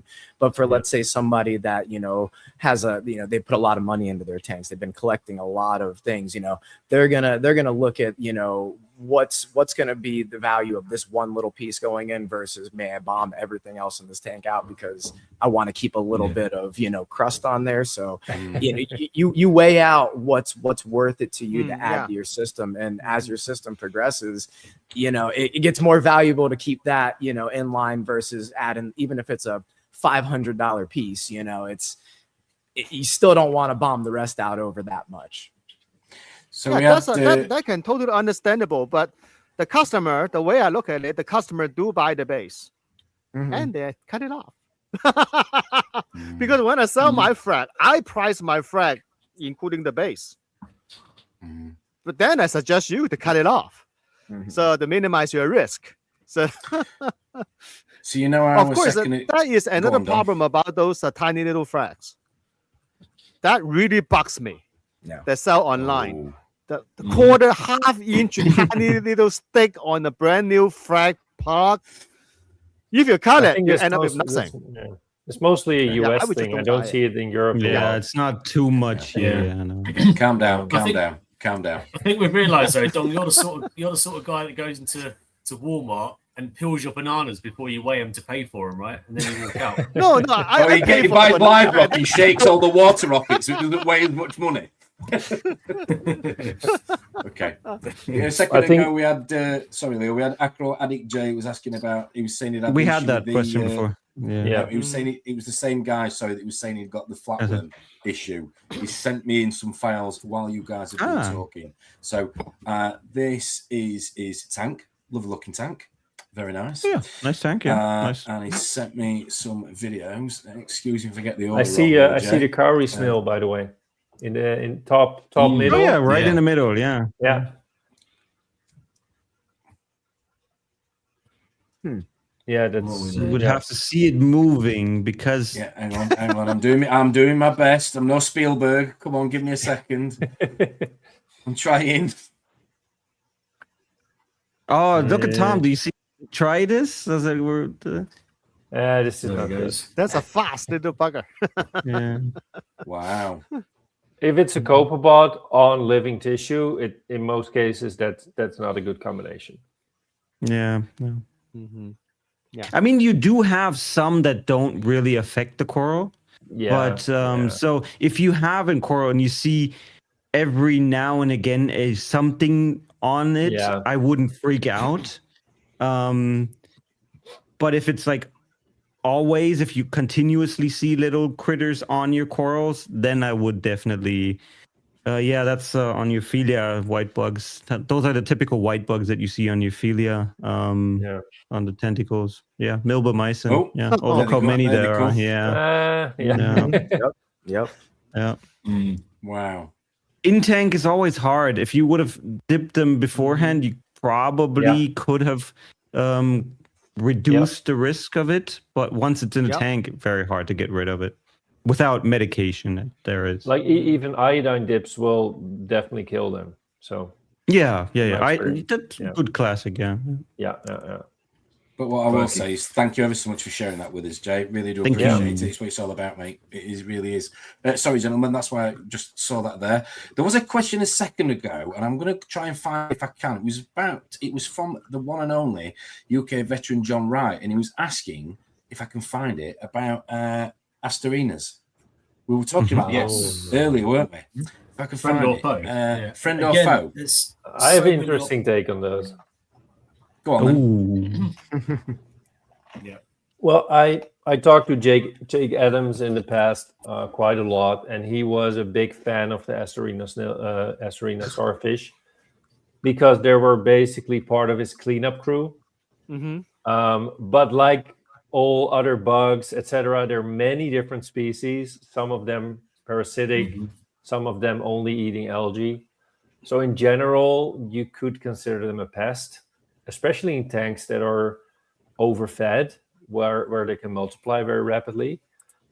But I think it's also very easy to get rid of them. You can basically pick them out by hand. If you do that deliberately over time, add some harlequin, shrimp, So I think it could become a pest, definitely if you have the ones that eat zoanthids or leather corals but in many cases, I think it's a little bit exaggerated how bad they actually are, because I think most of them are just, part of the cleanup crew. Maybe a little bit unsightly, but they don't do that much harm, except for the parasitic ones, of course. Yeah, every once in a while you'll find a couple of them. They'll be either the zoanthids. I've seen them eat. Every once in a while I've seen one munch on like the edge of an acro flesh, and even that one I'm kind of iffy on whether or not he's munching on healthy flesh or if that piece was kind of a little iffy before. But yeah, usually, and I could tell some of those. It's like they look like the normal ones, but they have like little black dark spots on their back, but. Yeah, some have red spots on them as well, which I always pull those ones out just in case. Yeah. Yeah, for me, it's the clear one, not the clear one, the full white ones. They also grow a bit larger than the small ones, like the smaller ones. Those are definitely pests that I fight in our LPS farm. They attack my zoas. If I, for a week or two, don't manage them, I can clearly see that a lot of the zoa colonies are struggling, not opening up. And then you go to them and you see them like really engulfing the polyps. Wow. So that's definitely a pest for me. It's gotten better, but if I'm on vacation for 2 weeks and nobody takes care, it definitely affects my zoa. So yeah, It almost like they when they latch onto it, it's almost like when they start munching on it, their saliva or whatever gets into the zoa and it usually just melts. You can yank them off, but the zoa, it has a really hard time recovering and just kind of like, kind of dissolves after that. Come on, John. Seeing as we've got you on screen, you all veteran, love you to bits. Bristleworms, friend or foe, he likes them. He's from Skegness, so he probably has them deep fat fried. I love them. That's why I have them in my pants, right? There was incidentally a couple of videos. Go on, Leo. So I'm just going to find video footage while Leo's talking. Go on, Leo. What are you going to say? I think bristleworms could become a pest, right? But only when you are feeding too much and there's a lot of leftover food. They can multiply rapidly, and then maybe burrow into your leather corals, into your clams, whatever. Maybe for clams, they can be a potential risk, but I wouldn't really consider them a pest because I think placement of your clams determine a lot if they become a risk or not. So I think they're also like very useful detrivores. We have bare bottom tanks, so we don't have a lot of them, but I think they can actually help keeping the system a little bit clean, but they can definitely become a pest when you overfeed, I think. But for anyone that's ever lost a fish and never found a carcass, that's your reason. That's your reason.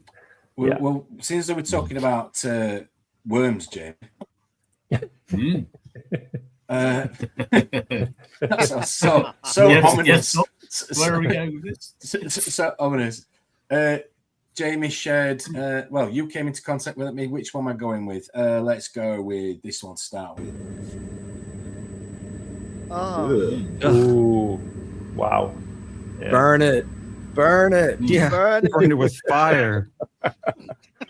Yeah, these are probably the in terms of risk to humans, one of the most notorious pests you can find in a reef tank. So they can pack a massive punch, a huge bite. You don't want to get bitten by one of these things. Is of course the bobbit worm. Recently, Paul won't mind me saying this. We found 2 of these at AAC on a deep clean of the coral table. They was hidden inside the PVC tubing, which was used to build a suspended racking.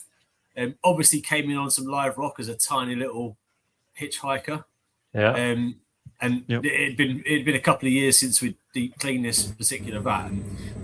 First thing I would say is this was the bigger of the 2 we found. It was about 2.5 foot long. This picture is actually from my son. I brought them home to show my kids and to keep as a song. Oh my goodness! The bigger one didn't make it. He unfortunately was too far damaged as a result of a jet washer that pushed him out of a pipe. But the smaller one is still alive and with me now and sat behind me in the sun. These things, of course, why don't we want them? They're not just clean-up crew. They don't just eat detritus. They are active predators. Yeah. They will take fish, shrimps, even urchins, snails. They will eat anything. But predominantly, if you've got a large reef tank with a live rock base in there, or even parts of live rock that you've put in there, and you're noticing fish going missing, chances are it is one of those bobbit worms. And even though these things can grow to a meter or bigger, they can get huge, big girth on them, and you might never know you've got one. Yep, they're very, very nocturnal. You can't really see them super fast. As soon as something moves, they're gone. Behave. If you Leonardo's pass. He's naughty boy. Right. There's one pest that I want to talk about that we've kind of, a few people in the comments have been briefly mentioning it tonight. Where are we? And that is, I think this is probably personally, outside of selfish for me, my worst nightmare. is nudies. I've had so many issues with nudies over the years. It got to a point where, you think you've got rid of them, and then they just go, surprise, we're back. Anybody want to share any experiences with nudies? Anybody? There are there's a massive variety of them. Obviously, the Monty ones, obligate Monty eaters. I've found a couple of really cool ones that mimic star polyp. And they have a picture of that one in there as well. Yeah. Oh, hang on. All right. Okay. They've got like the tendrils on them. They're really fascinating. They not only do they eat and predate on coral, they actually look like the coral. It's the brown, eating. longer one with the tentacles on the side down. That one. There you go. Yeah, that's it. Yeah, that's it. Same as that. Yeah. So these I found these on colonies of green star polyp, and of course they go green and blend in. And I found them on my purple star polyp, and they go purple. They're obligate corallivores. However, for me, ironically, the star polyp is actually a pest. So I've put 2 of these things in my tank. I was just about to say, are you going to tell me that these are in the sump with the bobbit worm, and you're just making it one big happy family? No, I found these in a dip. That's a scary sump down there. Dipping some imported corals, and I thought, one man's junk is another man's treasure. And I brought them home with me and put them in my tanks. I've got invasive star polyp, and they actually did a good job. I could see they was actually eating little holes out of the star polyp, and then unfortunately my silver belly wrasse discovered them, and they are no more. But they also come in on Capnella and different other soft corals as well. That's where I mostly encountered them from imported marine cultured soft corals, of course. Yeah. The thing for the general people to look out for, though, is that they are very, very cryptic, and they look like the coral they're eating. They blend in so well that you might not even know you've got them, and you might have had your star polyp or your whatever it is for years in your tank and not know they're actually existing within it. There you go. So that's a good video. Yeah. So you can see he's pretty big. Really blend in. Yeah, they get quite large. They can get up to I would say this big. Wow. Yeah. So they're a real common pest, and there's so many varieties of these that eat soft corals and stuff that if you're buying online corals from a transshipper or somewhere that just holds them for a day and sends them back on again and doesn't take much care and they're a cheap coral, look for those sorts of things, because they will fall off easily in a dip. But cheap coral generally means it hasn't gone through that sort of process. So have a look out for that sort of thing. Well, that's an interesting picture. If you go back to the Monty nudies or put them next to each other, look how similar both species look. If you put them next to each other, you probably couldn't tell them apart. But that's a Monty nudie, and the other is a alveopore eating nudie. The alveopore eating nudie gets a little bit larger and only comes from Australia. So if you get corals mostly from Western Australia, always check for alveopore eating nudies. The egg cluster is quite large, as you can see. Same with the Montipora nudies. Very, very hard to fight. I had success. I believe that the Nios dip does affect the eggs because I dipped the farm once. Before that, couldn't fight them. After that, I dipped the farm once against the Monty nudies with the Nios dip. Never came back. So I believe that dip actually affects the eggs. I don't have in tank hard. I don't have a lot of Montipora, obviously, but I once encountered almost exactly the same type of nudibranchs on Anacropora, actually. Yeah, Monty nudies attack Anacropora as well. Yeah, correct. Yeah. So either it's the same species or they really look alike. But that was the only time I actually found them. Was only once, but it was easy to get rid of for sure. Yeah. For me, at least, in just dipping and cutting off the dead tissue, etc. So for Anacropora, what makes it easy to do that?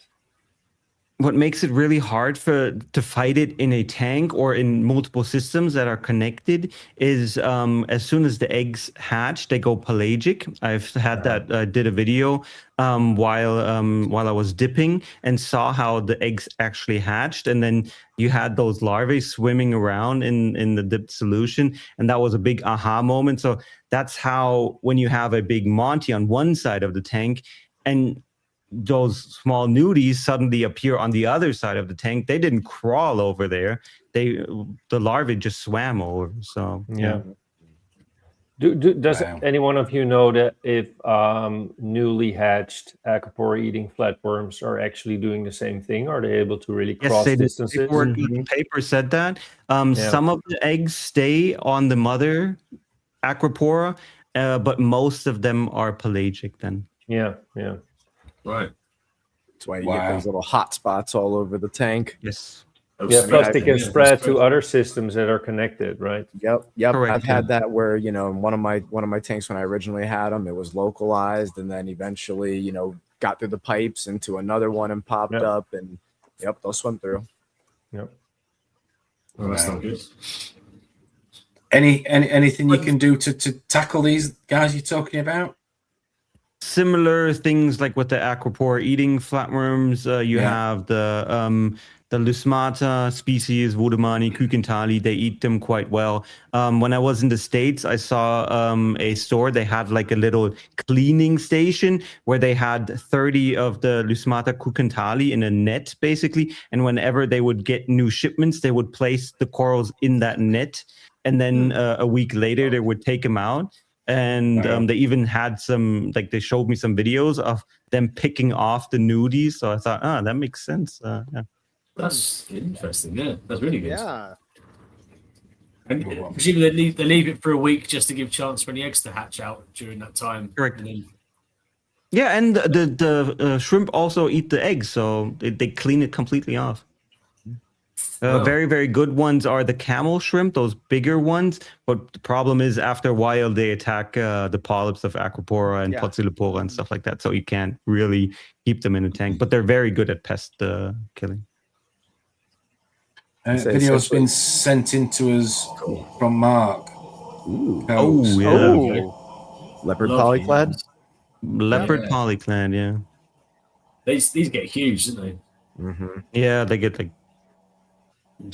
and their egg clusters are humongous. Yeah, I remember my first time seeing one of those slapped up against a piece of glass, and and early in the morning, like, what in the hell is this thing? Mark, you know what you need? You need an ocean sea wave, blow them out the tank.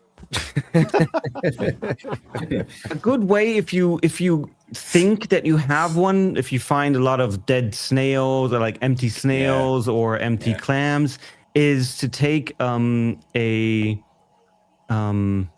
build yourself a trap out of a Coke bottle, cut the top off of the bottle, turn it around, plug it in, and then put a piece of chicken meat overnight in the bottle.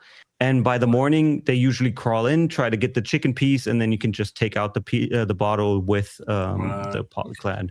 Yeah. Well, I was gonna say then, Corey, so they're not a coral pest, are they? They're just a predator. Yeah, just a predator. Yeah. So Corey, are you suggesting dosing chicken? Dosing chicken. It's the new meta. You can even I know where Dom's going. You can even marinate it. You can even marinate it in fish sauce first, is what he's thinking. That's where he's going with that. Some anchovy sauce and then Okay, Corey, you sent me this. This looks a bit wrong. What's this I'm looking at? That is what happens when bristleworms become a pest. That is a bit too much bristleworms that completely clogged a pipe. Yeah. Oh my days. Oh god. That's not just that's a colony of bristleworms. Yeah, that's when they get. I saw it in person. Wow. From one of the guys' tank. It's absolutely gross. You would call them chicken for 3 forbidden days. spaghetti. Now you ruined my appetite for spaghetti. Bristle sausage. There you go. Oh, But I mean, bristle worms can be a real problem. I've seen in one of the stores in Germany, they shown a video not too long ago that they had bristle worms actually eat through the silicone on one of the sides, and you could see like these little caves. Yeah, you could see the caves in the silicone where they were. Probably not every species of bristle worm can do that, but it can happen. So as Leo said, they're not always a problem, but they can become a pest if you have them unchecked. But if you want to get them checked, there's many predators against the bristle worms. You have arrow crabs, you have mitra snails, you have Babylonia snails. There's a lot of critters. Oh. The dogs. His dinner's ready. That's his alarm. Okay. You know, there's a lot of critters that eat bristle worms, so you can have them in check. Yeah. Okay. Back to noise then for a second. So I'm guessing you're saying, yeah, not ideal, but fairly easy to get rid of them from what you're saying. No, not really. I think for average hobbyists, I think they're very, very problematic and hard to get rid of, because you have these huge Monties with different layers, and they get humongous, and it's very hard to get them out. But again, inspect your corals. If you have a plating Monty on a frag plug, cut the Monty off the frag plug. That usually doesn't break the coral because they tend to sit right between the frag plug and the base of the Monty. So make them visible, and then you usually don't tend to get them into your tank. But once they're in there, quite hard to get rid of. Yeah. One little trick I've learned over the years is if you've got plating Monty on a frag plug and you can see you've got potential nudies that you can't get to, fill the gaps with super glue and lock them in there. It's one way to sort of get rid of the visible ones. But again, look for egg sacs as well, because they could lay eggs somewhere else. If it's something cheap and as easy to grow as Monty, check them. Yeah. What I started to do to help customers is instead of putting plating Monties flat on a frag plug, I glue them like tilted, so they would see if there's anything on the base, and it looks nicer once the Monty starts to grow outwards instead of having it flat on the frag plug. Yeah, true. And you can put more on a rack as well. Don't do I did and put my thumb on the middle of it and push down and put it back in the day. Then you get your thumbprint. Yep. They were on personal little Monty frag. Personalised is what I meant to say. Some fish eat silicon. Yes, they do, Jamie. How are you getting on with the tank behind you? Is it we're just expecting this just massive sort of live? It's eating all of the silicon it can physically reach now. So we're down to bare. It can't get any more. So we're good, right? Okay. Lord. But that is a pest. That's probably the only Achilles tang that you can call a pest. Actually, is that one in there? Time for the B word. We kind of touched on it a little bit. We're going to go bugs. We'll go bugs. Go big. Go bugs. Go home. Bugs. Who wants to start? Yeah. Terrell, you're nodding. Oh, we've had them. We've had them. Yeah. It's what do we call it? Reef fleas. Reef There you go. fleas. Reef fleas. Okay. I know. So educate me, and for the benefit for some people watching at home, how many different or common types, should I say, in the reef hobby are we seeing? Obviously across continents, obviously Holland, Germany, US, UK. How many different species out there at the minute that are getting identified? Anybody can answer me that one? I mean, the easiest way to just say is you see white bugs, black bugs, and red bugs. Red bugs. Yeah. The black bugs are a lot of different species, from what I can tell. Trigastus, and you see them in multiple species. They look very different under the microscope. Some are harder to kill than others. From my understanding and reading, I never had them. The red bugs seem to be very hard to kill. I've never witnessed them, but white bugs and black bugs, I think, are quite easy to kill once you have the medicine. But that's very hard for end consumer to get. Yeah. Now, do any of these bugs have anything in? Obviously, they're a pest. Obviously, they have that in common. But do they have anything in common in terms of how they attack the coral, or how they sort of wear it down or eat away at the coral? Any similar mannerisms? Any similar behaviors at all? I think it's more of like irritating it to where it's just never really happy. You know, it's the same thing with like that, you know, your acropora. You can see when they go inside the polyps, it'll suck its polyps and you never get good extension. You know, you lose color. And the same thing, I've had them on like torches, for instance. You know, when I was kind of like first trying to figure it out, I had white bugs on some of my torches and you could see them on the polyps, and no dips knocked them out. And it wasn't until doing the millimycin did, you know, it actually knock them off. But immediately after that, torch was out and happier than it's ever been. So that was, you know, you can bring them in and they can be in anything. So it doesn't have to be acropora, you know, related. It could be zoas, torches, you know, gonopora, as far as I know. And these aren't things that you're going to see, are they? Let's just put it into perspective in terms of like scale. I mean, I know we had that video there that Jay sent in. Thanks again, Jay, for sending that in with the white ones that you could see when he really did zoom in. Obviously, he kind of knew something wasn't right, so he was kind of looking for it, you know, a bit proactively. But in most cases, these are that small, Corey, that you used to microscope, I take it, to seeing these sort of things? Yeah, a microscope or at least a video of the coral zoomed in. I think visual inspection will be really, really hard. I had that on that bamboozled me. I dipped the Monty for Montipora eating nudies when it was a marine cultured Monty. And I dipped them because it already came with the nudies. But once I dipped it in a clear whitish bowl, suddenly the whole bottom was covered in black dust. The pictures are on my Insta as well. And I was like, what is this? So I took that out and put it under a microscope, and it was covered in dead bugs, but I didn't even see them on the Monty. So it's very, very, very, very hard to see. Wow. So, what dip was that? Sorry, Corey. What dip was you using to do the bugs? Oh, I don't want to self-promote that much, but it was. But I think, oil-based. That I would say. I personally have not so great experience with bugs and KCL. It didn't seem to knock them off that much, but oil-based ones do tend to work a little bit better. Some oil-based ones that work very well are a bit too strong, in my opinion. There's a classic in the States that everybody should have at home, Two Little Fishies. I mean, it's an absolutely classic product, and it works for most bugs, in my opinion. Of course, the Nios one as well, but killing bugs in a dip isn't that easy.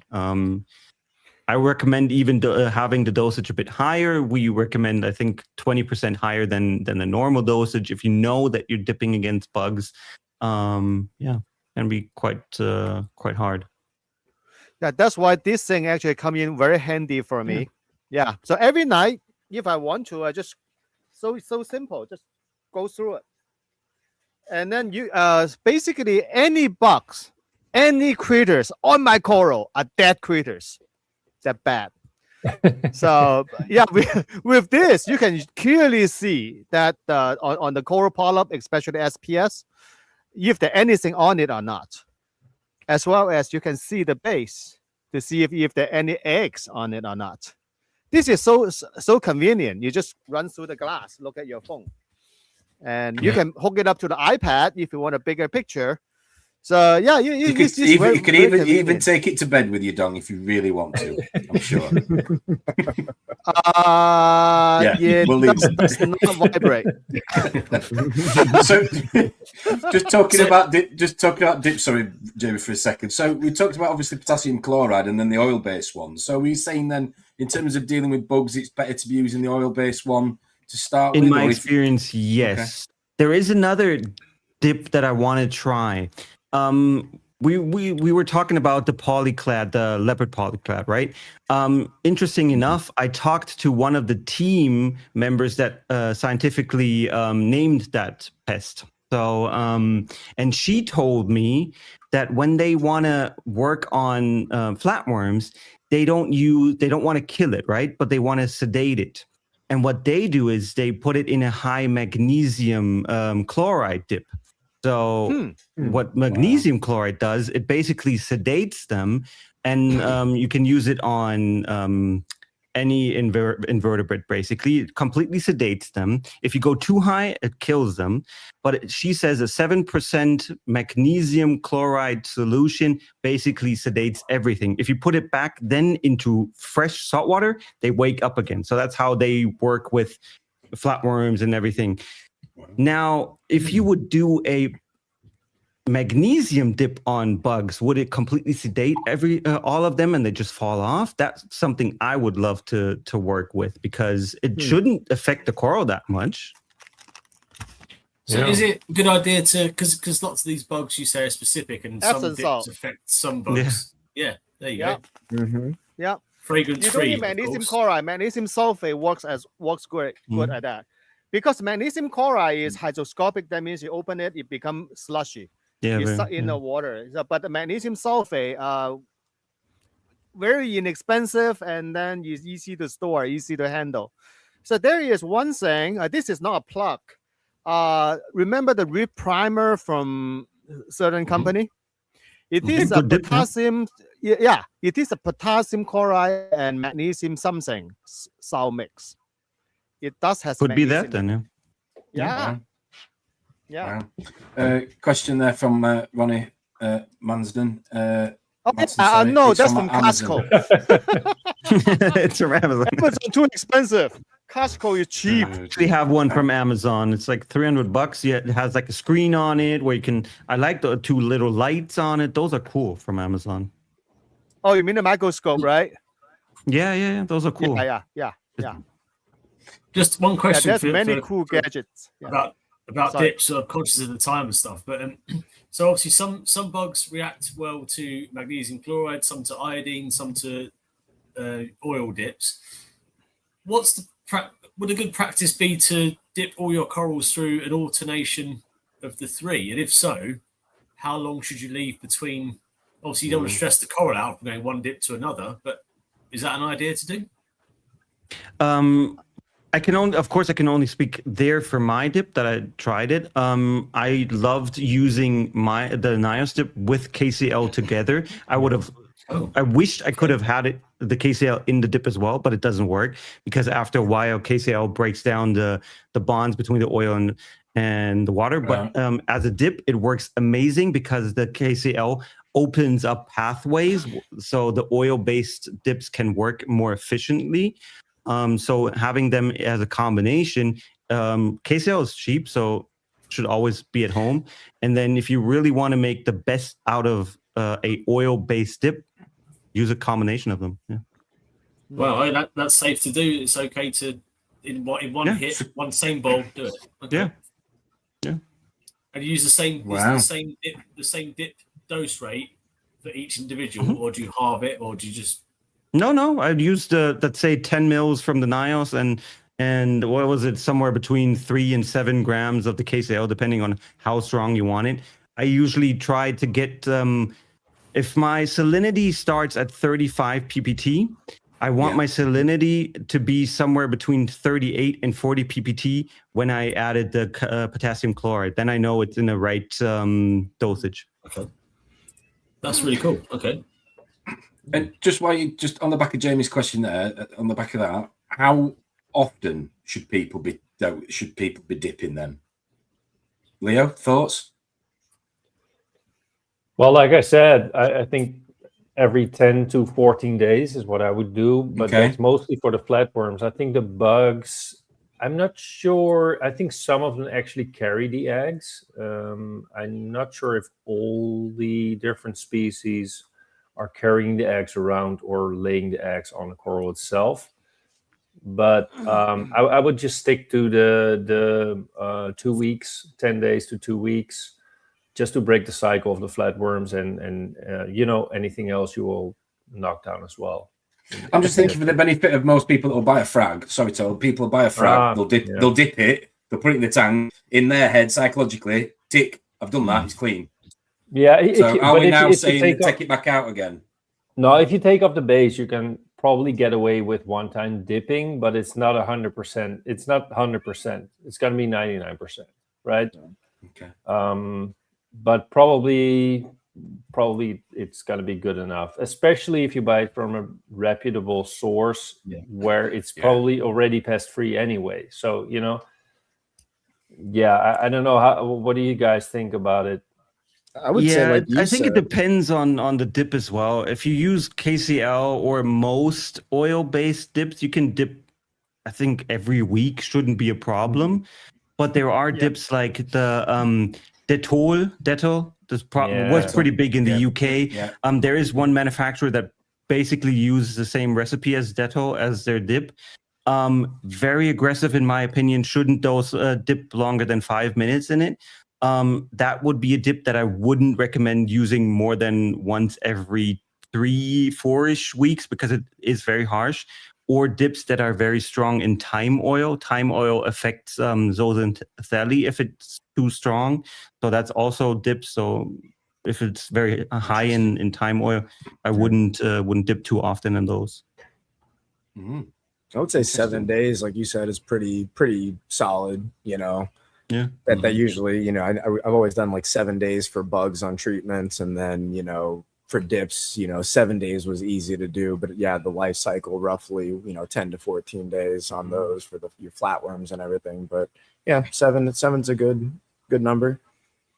Yeah. Question is, what are you going to do as a hobbyist, right? After if you dip it once, you're going to put it in your tank, and then you could do is put it on a frag rack and maybe dip it once again after a week, just to be sure. And of course, I think visual inspection, especially if you buy frags, you have it still, you know, in your hand. You can put it in a small bowl, have a close inspection with a magnifying glass or a microscope. And I think, you know, if you see something crawling around, you know, at least you know what you're dealing with, and you can still decide, am I going to put it in the tank or not? Right. So I think everyone should do a visual inspection for sure. Mm-hmm. If you're interested in seeing all the list of products that Dong has on his Amazon page, we will put a link into tonight's stream podcast. There's one of the pests that was kind of touched on in the intro video that I think may be probably applicable to a lot of people who've got sort of mixed sort of softy tanks. Is down the Zoa Road. Spiders. Anybody had any dealings with these guys in the past? Mm-hmm. Not too often, but sometimes, yeah. I've only ever seen them once. Yeah, spiders are a real pain in the back to find because you won't see them during the day. They're not out on your tissues or anything like that. They'll be hiding under your corals on the base of plugs. You have to go looking for them. At night time, they crawl up and they do their thing and they eat and they do. One thing as well about spiders I've learned from working in the coral farm is you get, I don't know what species are, but you get what look like males and females. You get males carrying egg sacs, and it's quite visible they're carrying an egg sac. So you can pick those off. But they're quite big. They could be actually as big as a 5p coin or a 1 cent coin almost. And you can pick them off with a pair of tweezers. But they do fall off on standard dips. I say the only thing about spiders is you have to go looking for them, and they're actually, even though they're as the size they can be, really really hard to spot unless they move.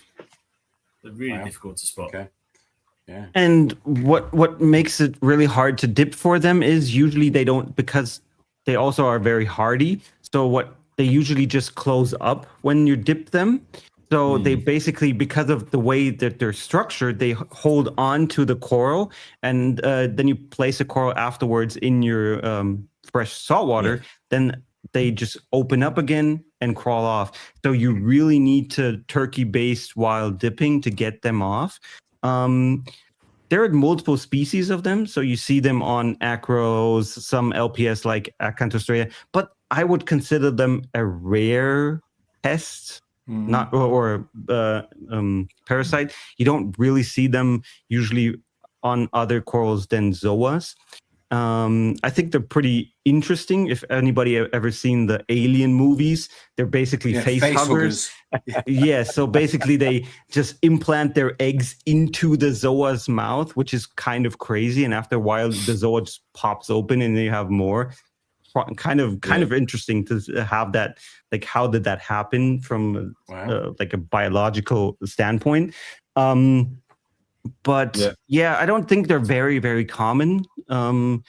They do pop up, but as I said, you have to dip them and then really turkey base them, because most dips don't kill them. They just stun them. Yeah. Wow. Yeah. I don't know. We can maybe get some footage for next time, but I think there was one video, just a tiny. There was one video I think I saw today. Yeah, they're obviously not an arachnid, but they look like a spider. So they are arachnids. They're true. They have 8 legs. Yeah. In the same classification as a terrestrial. I think nowadays they are a different group, but for a while they were classified in the spider. Yeah. Oh yeah. That's a different nudie, that one. That's the nudie. Sorry, none of these files that you've sent me are labeled, gentlemen. Just mentioning that for next time. Oh no, mine should have been labeled. I had names on them. Yeah, you're good. You're good, Corey. I'm mainly pointing at Jay. I get a good noodle star here. The thing. Oh my goodness. Also very cool, nudie. Yeah. That was a really cool nudie. That was huge. That's about 1.5 inches. Yeah, eat soft corals. Yeah. As we're talking about spiders, still the way spiders that's not feed. A spider. The way the spiders feed is they've got like a mouth part that will go into a coral and literally just suck it out, and they wither away. So they physically do cause actual damage to coral tissue. So they are, if you see them, you need to get rid of them. They're not a pest you can just let live. Yeah, there it is. Yeah. Wow. Nasty little buggers. Yeah, but you really don't. I mean, I get a lot of corals, and you don't see them that often. And I've yet to see a tank where they're actually like reproduced in a large number. I've never had a customer that said, "Hey, I have a huge number of them." They usually pop up, kill some zoa colonies, and then die off again. I don't think they have a long lifetime in a tank. Maybe the other species from other corals, but I haven't encountered them. Tim Johnson's saying, I have a type of worm that bores through silicon. They made their own tunnels with mucus. A Unis worm, I think. Any recommendations for eradicating them from my display tank? Emptying the tank, find the rock where it's sleeping in. Yeah. That's a shite one. They usually have one big rock where they sleep in, and I would take out that rock and then. Wow. Interesting. Gorilla crabs in Acropora. Yeah, I think we've all dealt with teddy bears, gorilla crabs over the years. Yeah. Furry legs. Yeah. Okay. Yeah. Not really a pest, I think. They will definitely come out in a heavy dip. They will fall out, dead or not. I think when left unchecked in the tank, they can cause quite some damage. But they don't really multiply. At least I never saw them multiply. And I think if you put them in the sump, they can actually grow out to very cool crabs, quite big as well.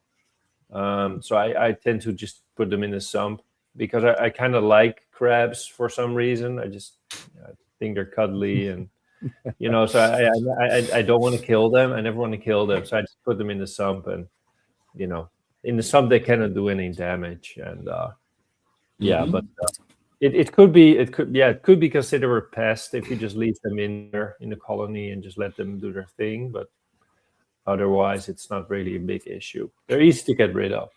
Yeah, you can usually spot those really easy in a colony. Yeah, definitely. Or they can get rid of themselves. True. Because several days ago, I found a gorilla crab actually on my floor, running around.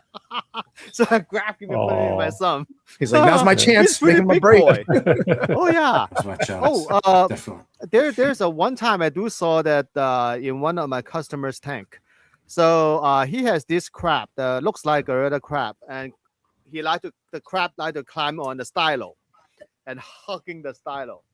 Yeah, and then he pluck it off. The next day, the crab go back to the same and hugging the stylo there. He's happy. He has a lot of personality. on that note, then. Right, I'll wrap us up there, Jacob. Thank you ever so much, everybody, for tuning in tonight. If you've enjoyed it, please do give us a like, as always, and give us a subscribe if you haven't already done so. And as always, for those of you that are watching or don't get to watch live and do watch on the podcast, please drop it into the comments. Any future guests or topics that you would like us to discuss on the Reefers Network would be appreciated. As I said earlier, for those of you that might be interested, there is a new book out on the market.